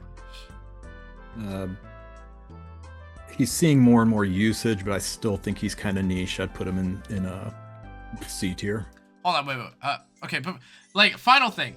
All right, when you guys say you have to play a certain way to fight her, playing AoEs is not that different of a playstyle. Because, like, let's just be honest. 99% of the way that you're going to play involves an AoE or a guiding light or a knight. Like, look, I know she's pretty good, but let's not pretend that, like, you know, picking Landy is suddenly now different than what you were going to do against the DN anyway. Right? Okay, anyways, I think A-Time is pretty shit. I try to use him as a bruiser. Obviously, I was trying to do damage with him. I think he's actually kind of funny. I think he's nice with the recent units. I think he's nice with Lua. He's really nice with Lidica being more and more common. I don't know. I don't think he's as bad as people are making us out to be. He's definitely at least on par with Spez. I think he's got some niche uses. Dude, like the more and more I say it, like I cannot see the fuck it. Well, we're about to get some more units. Like I cannot imagine that the dynamic or the terrible 3s are not all next to each other. Like these are all about the same level of usability. You're kind of like, this is kind of like a D-Corp game. You're like, this is kind of an A-Time game. This is kind of a Spez game. Same thing with ML Ken, who's about to come. It's like they picked Belian. All right, you know, like, you know, maybe I can sneak this character in. I mean, okay, we'll hold. I like there to be a nice bell curve to tier lists. I don't like seeing, you know, 50 people in D and then drop 6 in all C. 3 then. Dude, Spez, D-Corp, and A-Time are definitely not the same as Judge Kise and Briar Witch, though. That's crazy. I think people are undervaluing A Tywin. I think he's making a slight comeback. I'm seeing him more and more often. He's definitely not B tier or anything, but I do think he's having some niche uses. See, so Zephyrus, the reason why... Okay, first off, I think Maid is dog shit. The only people that commit to Maid are like the players that are hard committing to Maid. Like you built your whole damn account around Maid. Which, again, that's pretty fucking niche. Because in general, Maid Chloe sucks ass. Like let's not delude ourselves. You see KHM win with it, but his whole account is 450 gear score, like on his bruisers and shit, and he's playing Maid Chloe not because he wants to, but because he has to. Okay, that's fine. Captain Flan needs a plus 30 artifact to make her really, really, really decent. Now, quote, I said decent. Okay, you're still not picking her when DJB and Hand Guy are in this game, okay? Let's not pretend like half the units in this game still don't cleanse and or reset her or don't like give her a tough time, okay? Still not a great look for Pirate Captain Flan. That being said, yeah, okay, I'm not putting Spez here. I'm not putting A Tywin here. I'm putting them way the fuck back here, behind RB, okay? They're in the same tier because they're niche, but there's definitely a difference. Plus 15 is 64. Man, plus 15 is 64% stun. Are you fucking kidding me, bro? 75%, isn't it? Well, I mean, 64 when combined with her own chance to proc. No, I think I thought he was accounting for 15% of that. 85% and 75%. But Sure. But that's still like 64% chance to land a fucking bomb. Are you kidding me, man? No shot, dude. Ask any C-Series. Look, dude, people fucking bottled C-Series artifact, okay? Don't come in with, no, 64% is fine. Man, C-Series, like, you're not even landing that many bombs, like, constantly, like, with Pirate Captain Flan, alright? Like, let's stay in reality. This unit is not that OP, okay? If you can land it as frequently and as often, then okay, but she doesn't get a free soul burn. She uses S3 and has to pray for the second turn, okay? I think she's fine where she is. I think A Tywin is definitely worse than Spez. I think A Tywin's actually worse than Spez. But we'll see. I think that's kind of like Ruelle hysteria kind of hitting me in the head right now. So,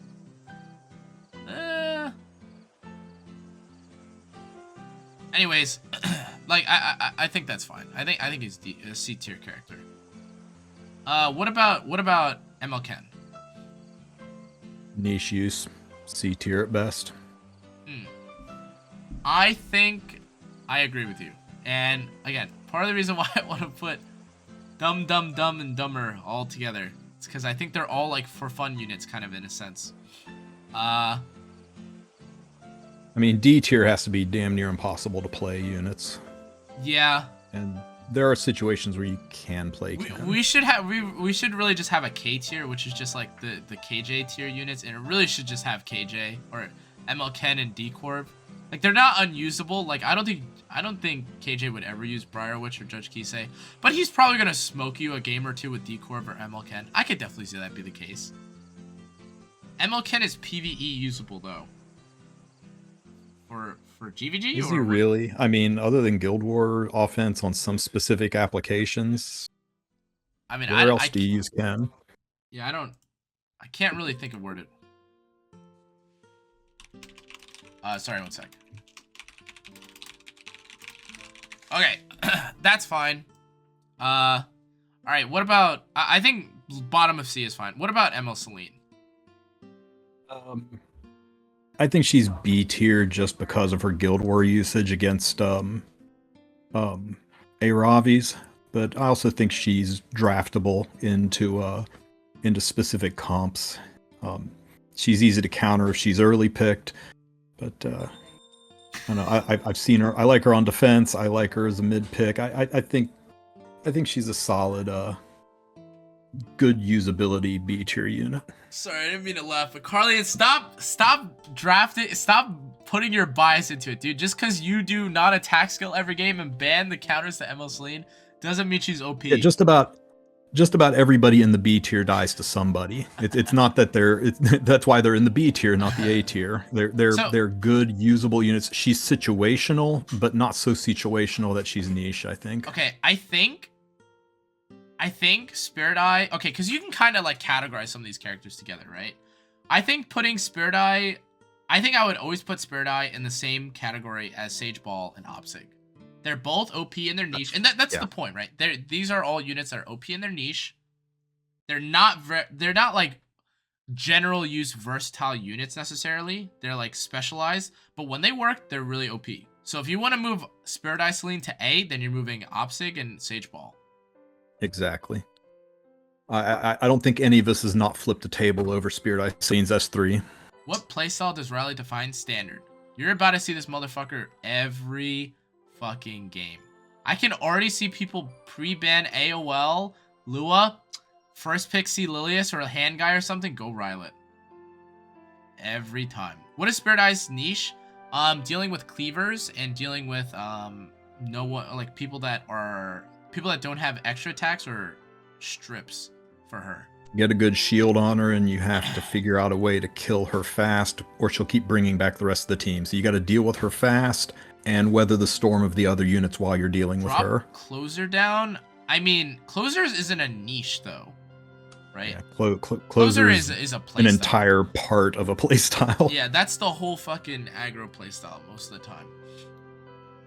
If we consider no, not really, because Briar still doesn't like. Briar's unproven. I was campaigning for her to be in the niche tier to actually deal with Rylet, but she's still kind of unproven. Like, the other thing is, like, you have to remember, why would you ever pick Briar Witch over any of the other characters who can, like, unbuffable Rylet? Like, why would you not pick, I don't know, like a mage with, like, Roy's Artifact or something? Or, like, Misha on someone that isn't Briar Witch? You know? Like, Zahawk, too. Yeah, Zahawk. Like, that's the other one. Closes Charles is aggro? Yeah. Solitaria and A? No, I mean, look at the characters that are up here, right? You're not fucking picking Solitaria into DJB. You're not picking it really into Designer Lilibet. If you pick it into Closer or Faithless Lidica and you don't outspeed, you're fucking dead, and that's like a 50-50 gamble. Like, it depends on your Solitaria build, but, like, Conqueror Lilia sometimes counters her. Mediator Kawerik kind of counters her. Lionheart sermia kind of counters her. It's like, it's not good enough. Yo, Ralph, what's up? What the fuck? Ellis has a Halloween outfit. Wow, I didn't realize. Okay. What about... I was thinking, do you think... I'm thinking now if I want to, like, I've been kind of trying to process Designer Lilibet. Like, the only AoE units, the only debuff units that you ever really gain value from picking Designer Lilibet into are C. Lilius, Ran, and, like, Lua, right? But then even with Lua, it's not that good, right? C. Lilius, Ran, Lua, Para... Para is kind of... I actually don't think that iseria. Para counters, but I guess it kind of depends on how you build her, or like how you play out the match. Because like a lot of Paras can unironically S3. Yeah, I think some AOLs are actually, depending on which Designer Lilibet you have, some AOLs are slower than. Or she also works so well with Lua. I mean, 2 different units rolling your skills back. Have fun playing S1s the entire fight. Yeah. Lilibet and Ball should go together. I'm kind of inclined to agree, to be honest. Fuck, I don't know. They're like a little bit different, but they're like not that different. Let's get the other 5 in and then sort our categories. Yeah, okay. Okay, Strays I think is playstyle defining. I think this character is fucking... I agree. Holy shit, this character is like real... Dude, Strays... Okay, Strays is not only like aggro god... He fucking he changed every single Soul Weaver simultaneously to Water's Origin Prio. Yep. He's also an ML5 that you actively want to have 2 of if you really enjoy one-shotting hunts. Yeah, he is he is the king. He is the king of hunts. That's no joke. Mhm. He is fucking OP You could- when he does it. He's You could really good argue for his place in GVG. S tier with how good in hunts he is, but I don't know if his RTA presence is strong enough to warrant the S tier or not. I don't know. I almost think he's a strong top A pick.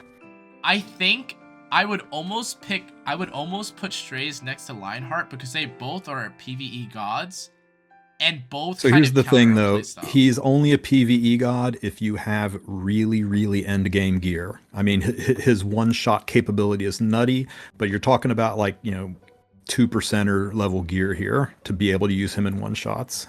Can I ask? Do you think the teams that you're running for like Hell Raid and for PvE, like the PvP team that I was telling you about for Arena, it does kind of require like high gear score lifesteal gear, and my Lionheart is triple S.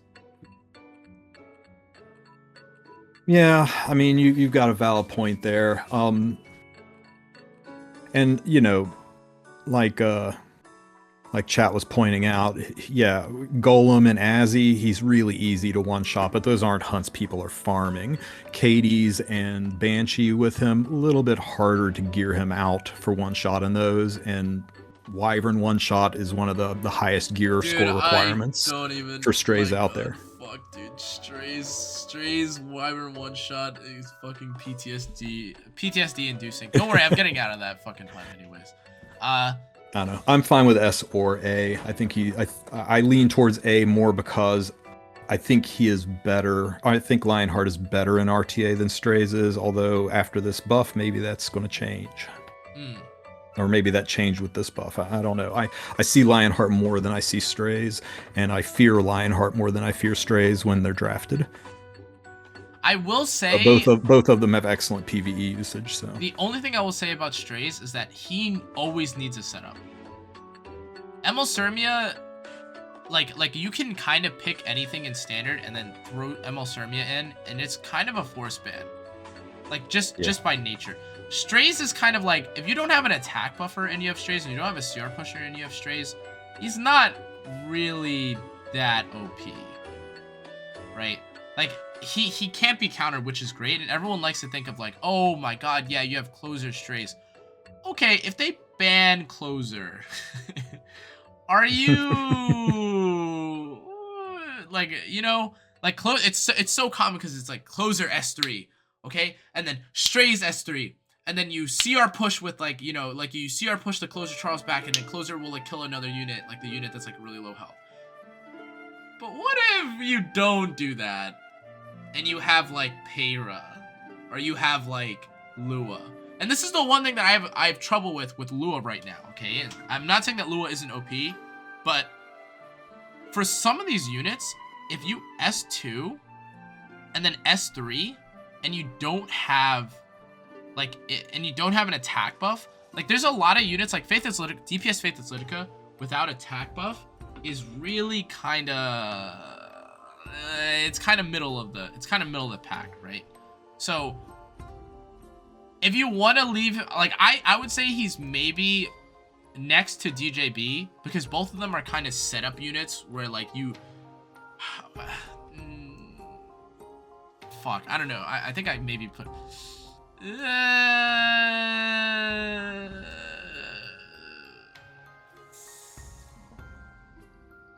sort him later. I think you're right, though. I think he's middle of the A tier. I'm just trying to think to myself, because I didn't even know if I wanted to put him in S or A, but yeah, like that's fine. I think we can leave him in the middle. He's obviously God for Hunt, assuming you have the gear score for it. And I think he's very good for cleave and aggro. Okay, let's go on to Sylvan Sage. Who do you think of Sylvan Sage? A solid B tier unit. She's very, very pickable. She's a great enabler. She is a problem when you have to fight her, but she's not style defining or meta defining. Yeah, B for. I think Sylvan Sage kind of needs a little help. When I say, like, okay, so here's the thing, like niche is such a, so when we say niche, like these are a lot of niche units, right? And admittedly, in my opinion, Vivian is also kind of a niche character, right? But she's niche, in my opinion, kind of in the sense where Spirit Eye is niche and Opsig is niche. She's not like, wow, like I have to have perfect setup for this unit, and also the enemy opponent has to pick perfectly for this unit, which is how I think a lot of these like C tier characters work, right? You need an attack buffer for RB if you're going to kill like a team that has no revive, has no mitigation. Like LRK on your team, like you still need to have a little bit of mitigation, some sustain, and then you can kill. But Sylvan Sage is interesting because she does kind of need like some protection. She does need protection, but she also counters units like APOC and Spectre Tenebria fairly well. That being said, she also dies to like Solitaria and Rimuru, which is... Yeah, but what doesn't? Yeah, I mean, Solitaria, though, is like a really hard counter, though. Like, you can kind of get away with Solitaria into like Landy, who has immunity, like Lionheart, Sermia, and like, you know, Solitaria doesn't really do anything against cleave units. But man, she's hard to kill. She boosts your damage. She heals the team. I mean, she's got a lot in her kit. I think she can fit into a lot of drafts, whereas a lot of the C tier can only fit into very specific situations. I think that's fair. Kana, I'm stuck between picking Lionheart, Sermia, and Strays. I have the gear for Lionheart, Sermia geared, but I also want to start one-shotting A13, C13. Which would you pick? There are plenty of one-shots that don't involve Strays, yeah, but none of them are as efficient. So think about that. The C13 team, just giving you a heads up, the C13 team without Strays is always going to be about 70 to 90 seconds long or longer. The Strays team will have like a lower win rate, but is about 56 seconds. I was doing the math on that. That being said, Lionheart Sermia, it's so hard, right? Like, Lionheart is really, really, really good, but also if you tell someone new to just go Lionheart, it's like, damn, do they have the units to support her necessarily? Like, that's hard. Strays, I guess Strays is kind of the same. Man, I don't know. I would say if you're leaning more towards playing like aggressive, I would go Strays. And if you're leaning more towards playing like reactively and turn 2-y, I would say Lionheart. 56-second Strays C13. It's Sinful Angelica, Watcher Shuri. So Sinji S3s, you Watcher Shuri S3 the first wave, or like the first boss. And then you have Elfelt, who's like max damage to S3, S2, the second boss, into a Watcher Shuri or Strays S3, and then Watcher Shuri S2. And then it kills the boss.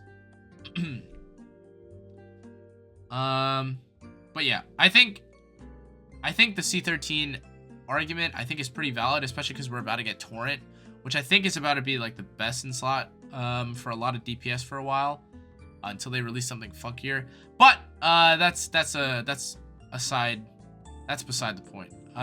Sylvan Sage Vivian, I definitely think, is also a C tier character, or well, low B, high C tier, I guess. But I don't know. I haven't had any success playing this character, and every time I fight her, it feels like she just dies. So I'm a little jaded by her. But I think it's okay to put her in B. I think this character is damn near D. B, yeah. If she's a C, then Spez moves up to B. It's the fact that she's just not playable is why Sez is so low. She got me my first Champions RTA frame. I really, really like that unit, but I mean, everything counters her. AOL counters her, lilibet counters her, hand guy counters her, freaking Acades counters her. Ed counters her, Serato counters her, of all things. She's just so incredibly difficult to play. If she's drafted against you, you've made some really sus choices in the way you drafted. Yeah, I think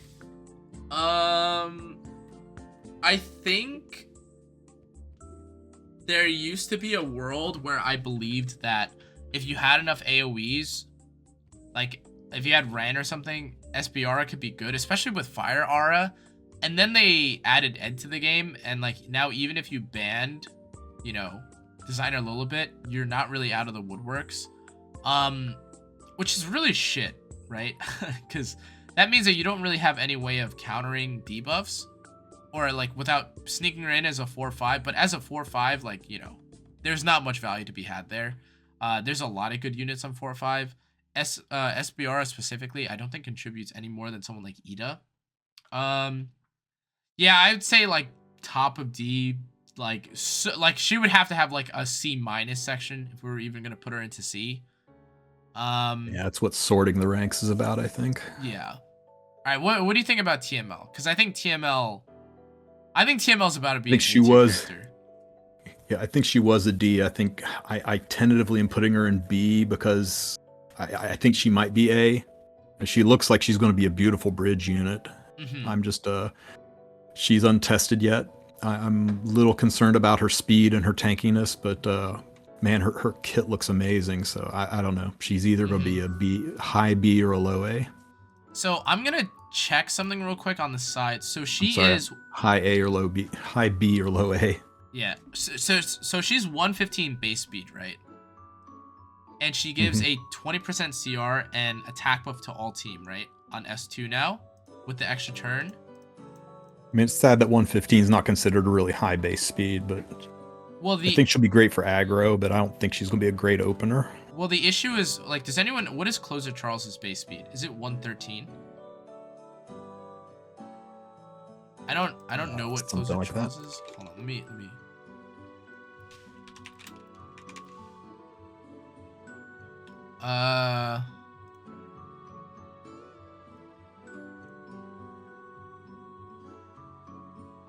What the fuck? Where is he? Oh, there he is. He's 113. He's 113, yeah. So here's the thing. In my opinion, if you can justify Closer being an A, I think you have to justify TML being an A as well. Because Closer Charles is S3. Granted, yes, it is AoE. TML's S3 is not really that ignorable, though, right? Like, you also have access to Black Hand of the Goddess, as opposed to Closer Charles, who can't use Hand of Manica, right? She has crit chance imprint. She's one speed slower than Lua for good reference on opening capability. Yeah. So, like, the thing is, okay, so Carlin brought up, the moment you pick this unit, you're gonna get raced. I mean, but we still put value in Closer, right? Like, I feel like you could almost say the same thing about Closer. The only difference is, like, whether or not you get, if you evade on S3, I guess, or if you evade, like, someone's S3, or something like that. I think it's hard to say, like, getting raced is a valid, like, criticism of them necessarily, because I don't think aggro stays aggro when you get raced, right? I still think she's at the top of B tier until we see her tested out. I don't know that she's got the speed to race, and like you said, as soon as you pick her, you're going to get raced. So you'll have to pick her with a bunch of imprints and fight that. And if you're doing that, why not go Lua? So the only thing that I can kind of vouch towards, like, playing like Closer and TML, is that I think there's a lot of people who, especially if you're pairing like units like TML and Closer Charles with like the DJB and Apox of this game, I think you start seeing how valuable they are. The other thing that I think is valuable about TML is that we're entering a very revive and like healer based meta, right? If you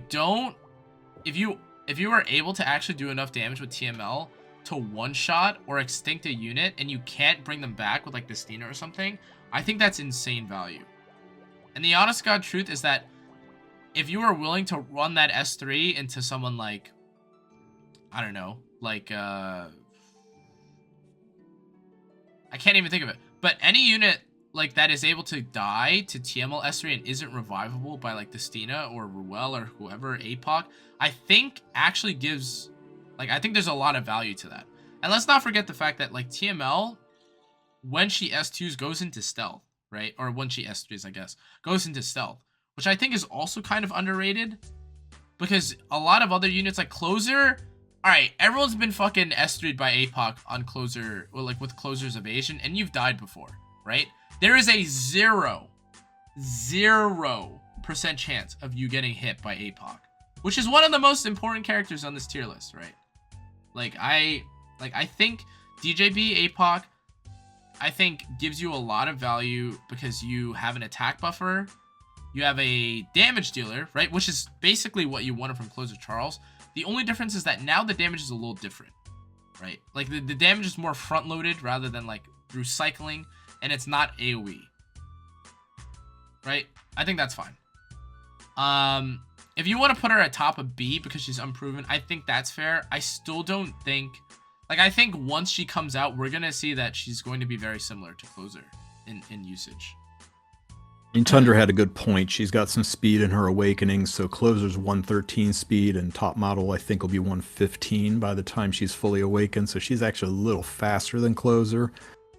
I still see her more as a bridge unit than an opener unit, though. I don't know. Well, I think even if you use her as a bridge unit, I think that even gives her more power, because then you don't have to commit like a...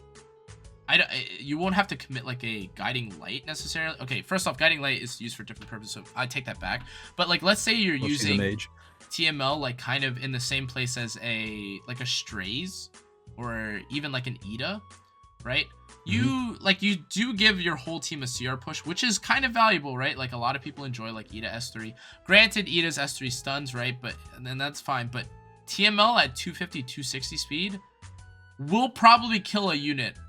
Assuming you also bring up another unit, right? Like it'll probably, if not by herself, she'll definitely confirm a kill with another unit, which I think is underrated for how good of a character, or for how much she already offers through attack buff and CR push, right? I'm just not sure she's defining your entire play style, and I keep looking at the other units in A tier, and I can't see any that I would be willing to move down and give their place to TML. That's fair. I think that's fair. I would definitely say TML is definitely solid. I think she's definitely going to see use. If she's like niche or minimal, or like if she's C or D, I think that's going to be fucking crazy. Like something very wrong has to happen for, I think, a character to offer this much at the same, like actually a faster speed than Closer, while also providing essentially the same value, right? Okay, we have our final unit, which is Blood Moon Haste. Right? B tier. B tier? D. D. What's he do? Okay, somebody raises a unit and he gives everybody a huge barrier, and barriers are, I mean, unless they change it, Frenzy weakens barriers as is, and barriers are dangerous when there are, I mean, if somebody has got a Blood Moon Haste on their team, you better hope the other guy doesn't have picks left, because he's going to pick Opsig and DJB and purposely kill somebody to get that barrier, and then S2 and wipe your team. I don't think. Plus, okay, I mean, look where we've got Maid. Look where we've got Ruelle. I will say you can't. I think Opsig S2ing and ML Haste Shield is kind of sus.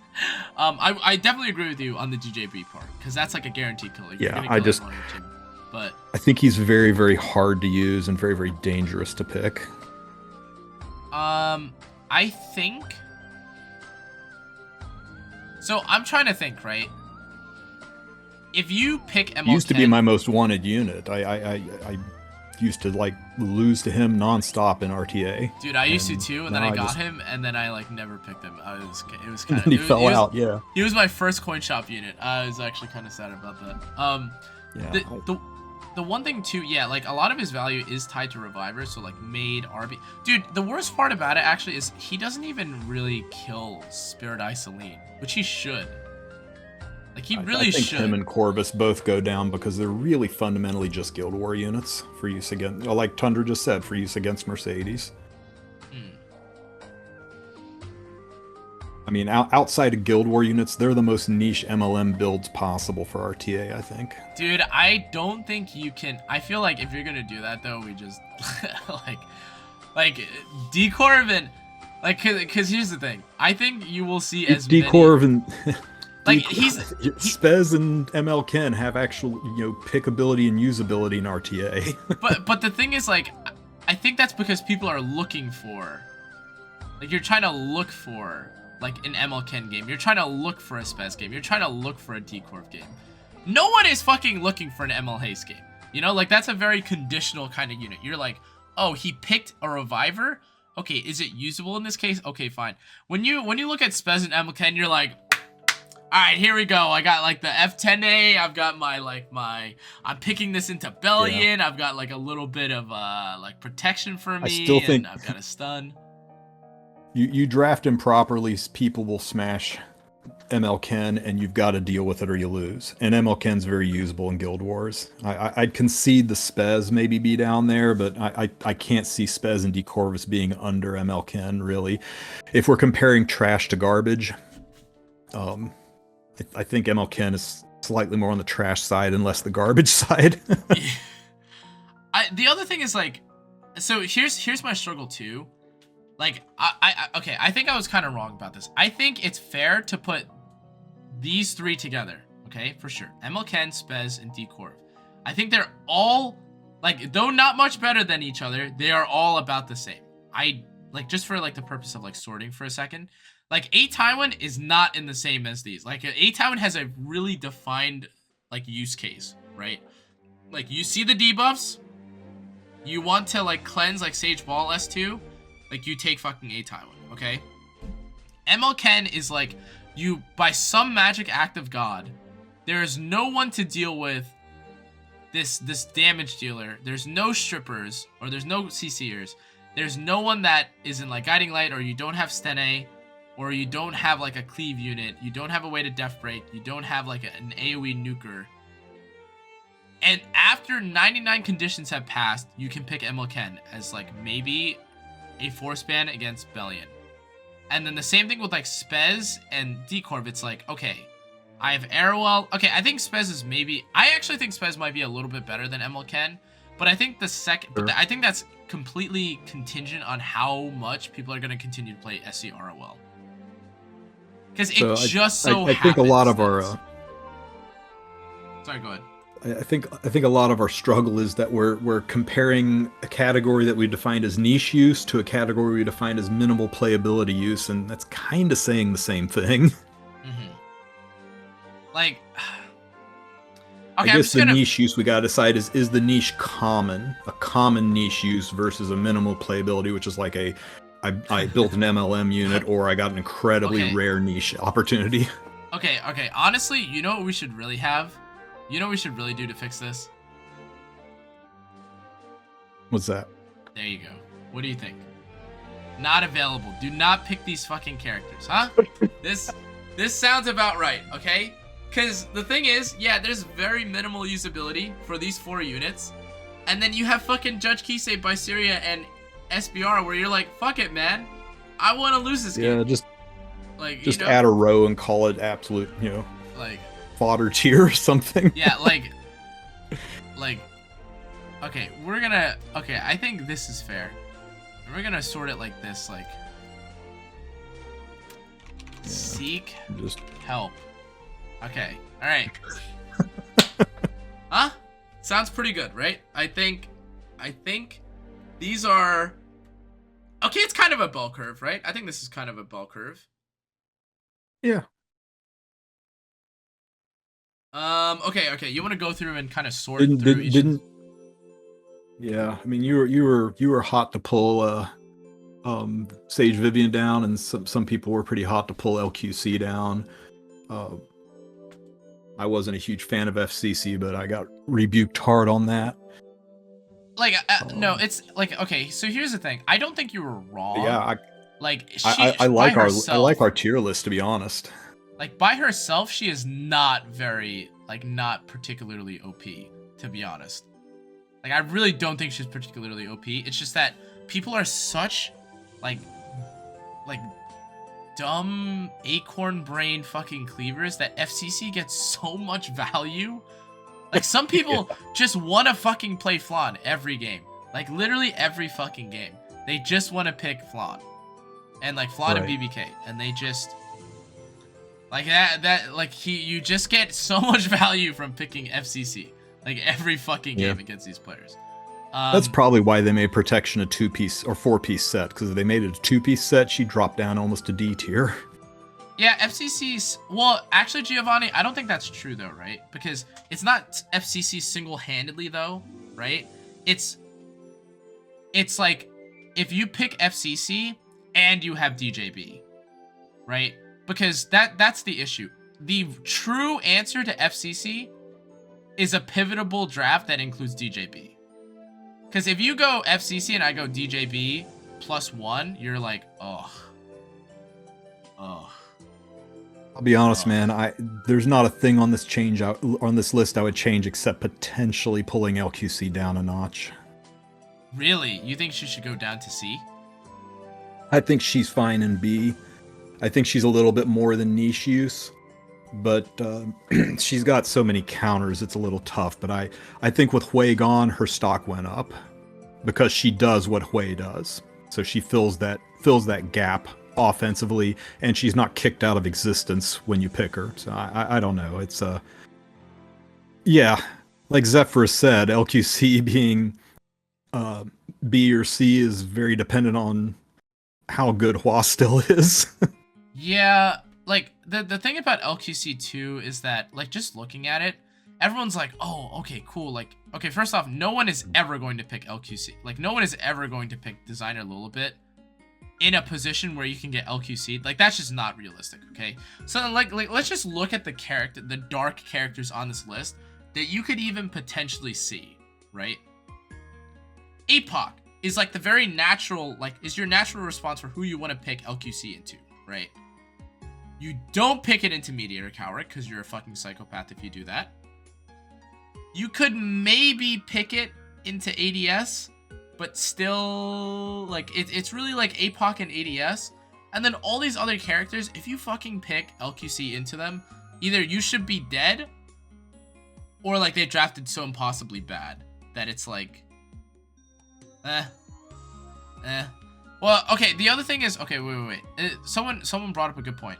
So, I think if LQC drops, Ruelle drops too. Because that's another unit that I think is dependent on Hua's Hua's ratios. Do you agree? I mean, we put both those units at the bottom of B or the top of C, and it really there's not that much difference between them. But do you think they are better or really worse good with than either. Sylvan Sage post Hua buff?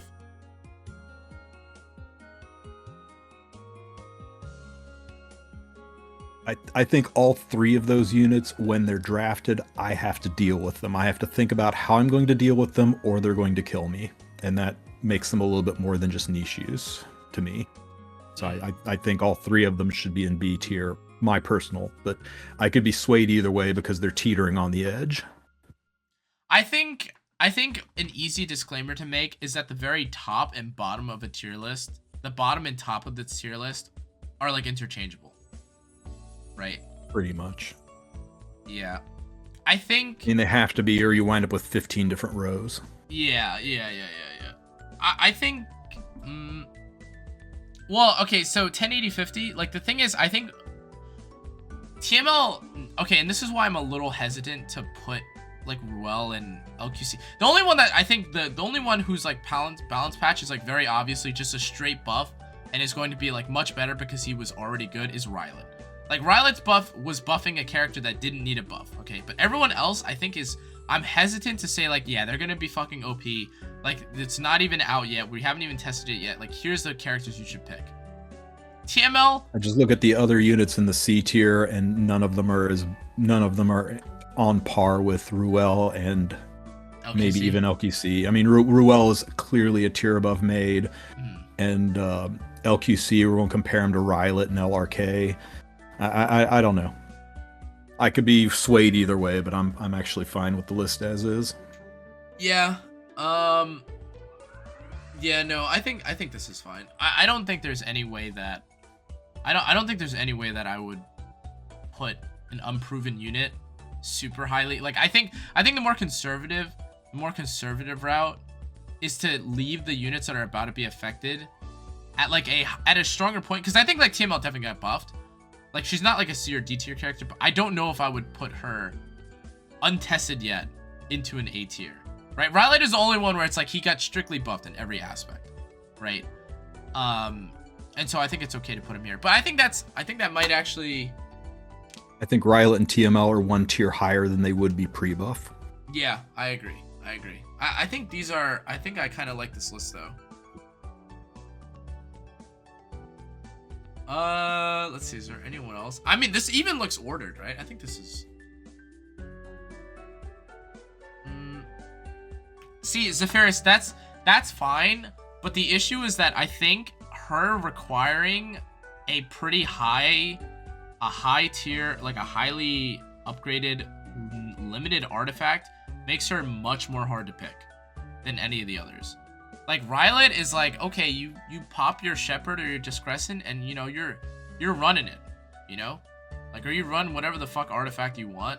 Dude, if you're running fucking like some shit artifact on ML flan, you're in agony, bro. Is Closer Charles really that high in A if TML is B? I think I can definitely When you use your real Rand, does Tomo jump to the front of the line? That's true. That's pretty fair. That is actually a really fair case scenario, actually. That being said, though, I still think that like they could be hand in hand, like holding hands or whatever in the tier list. But I think until we actually see them, I would be reserved. Okay, let me put this at the end. Bye. Yeah, let me force you onto here. There you go. There you go. You're my accomplice now. Okay.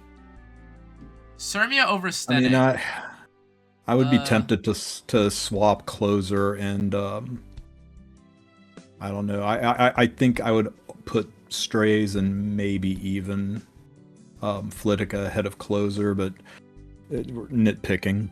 I feel like the issue. Okay, so the reason why I have Closer over those two is because I think in order to really properly use those two, you need Closer.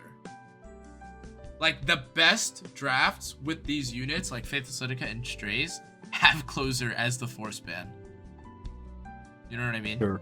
I mean, but at the same time, Strays has use outside of RTA, Closer doesn't. Wait, what is this called? It's recruitment.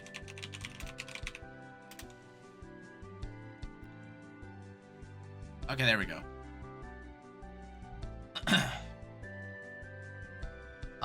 Closer is C tier? Dude, that is the most cope shit I've ever heard in my entire life. That is an L take if I've ever heard it. Holy. Sermia over Stene the tier is... read the titles of each tier. They're not just good, better, best. Yeah. You know, there's some rhyme and reason behind the way the tiers are built.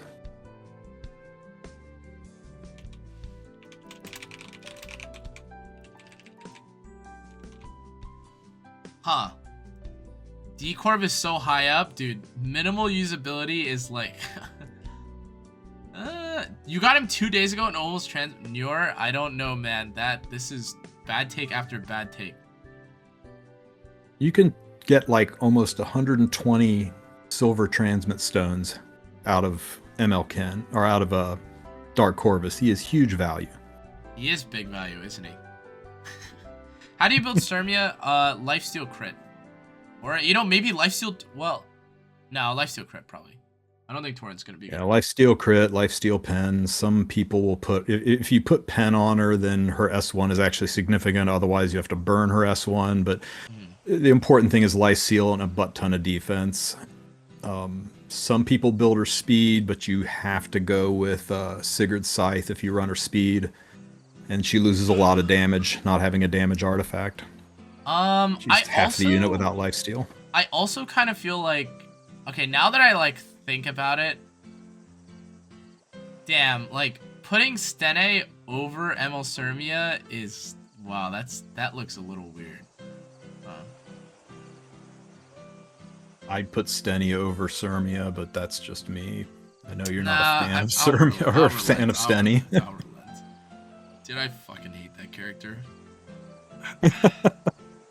I'm telling you, man, like, Lionheart is not too high. This is a full value.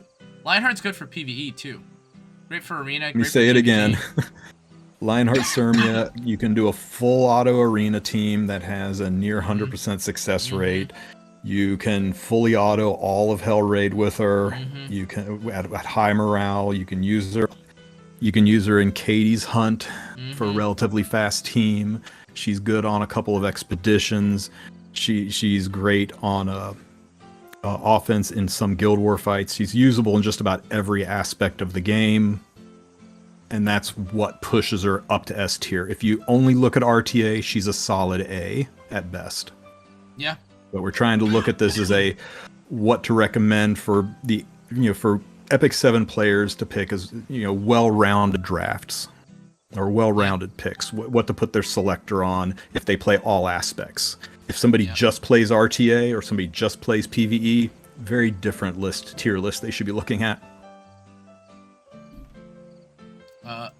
Okay, here.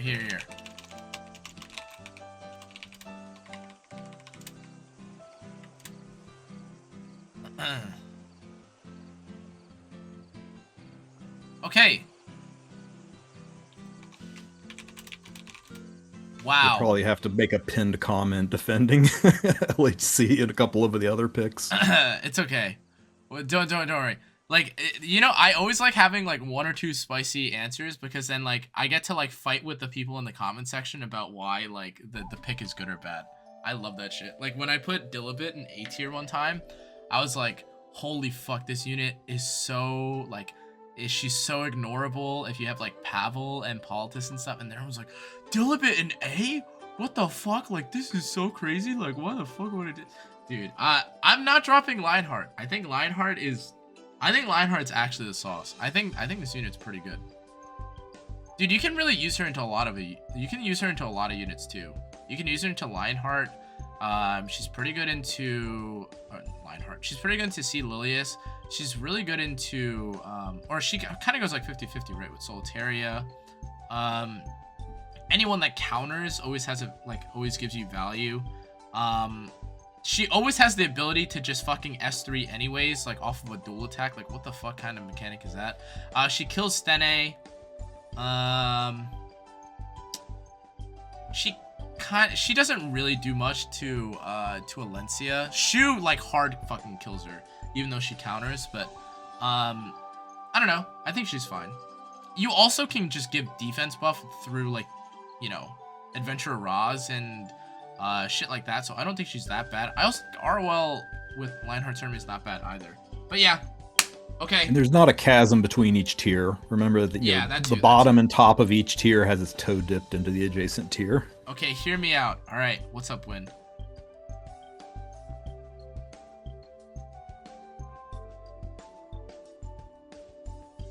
You're missing every unit in the game except top 4. You picking Lionheart. Are you saying like, okay, if you have these 4 units, would you pick Lionheart over these? Oh, no. You're missing, all of these units but her. You're missing everybody but Steny, Lilius, Ravi, and Steny.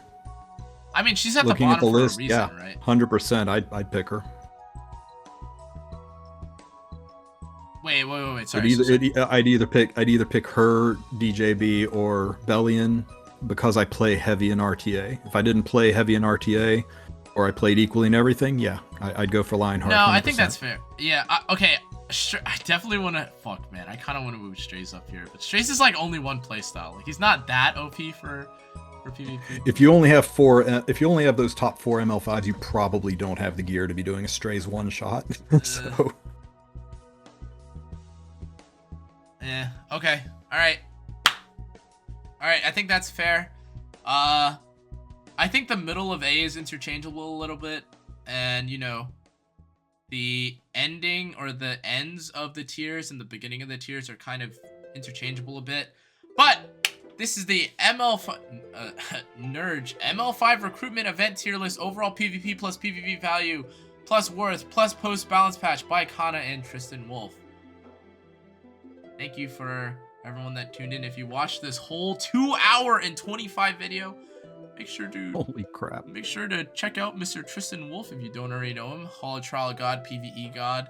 I guess, Tristen, is there anyone you'd like to shout out or anything you'd like to talk about? Anything you have upcoming?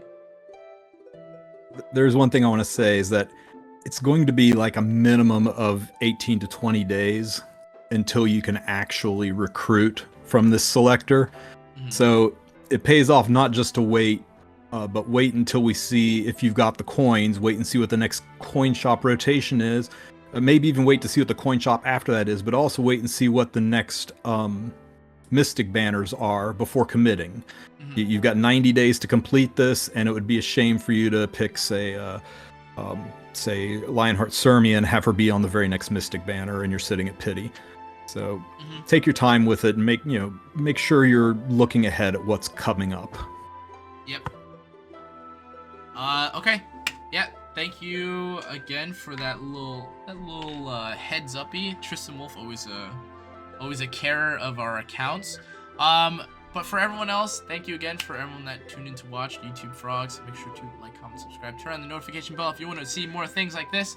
And I'll see you all in the next one. Take it easy, guys.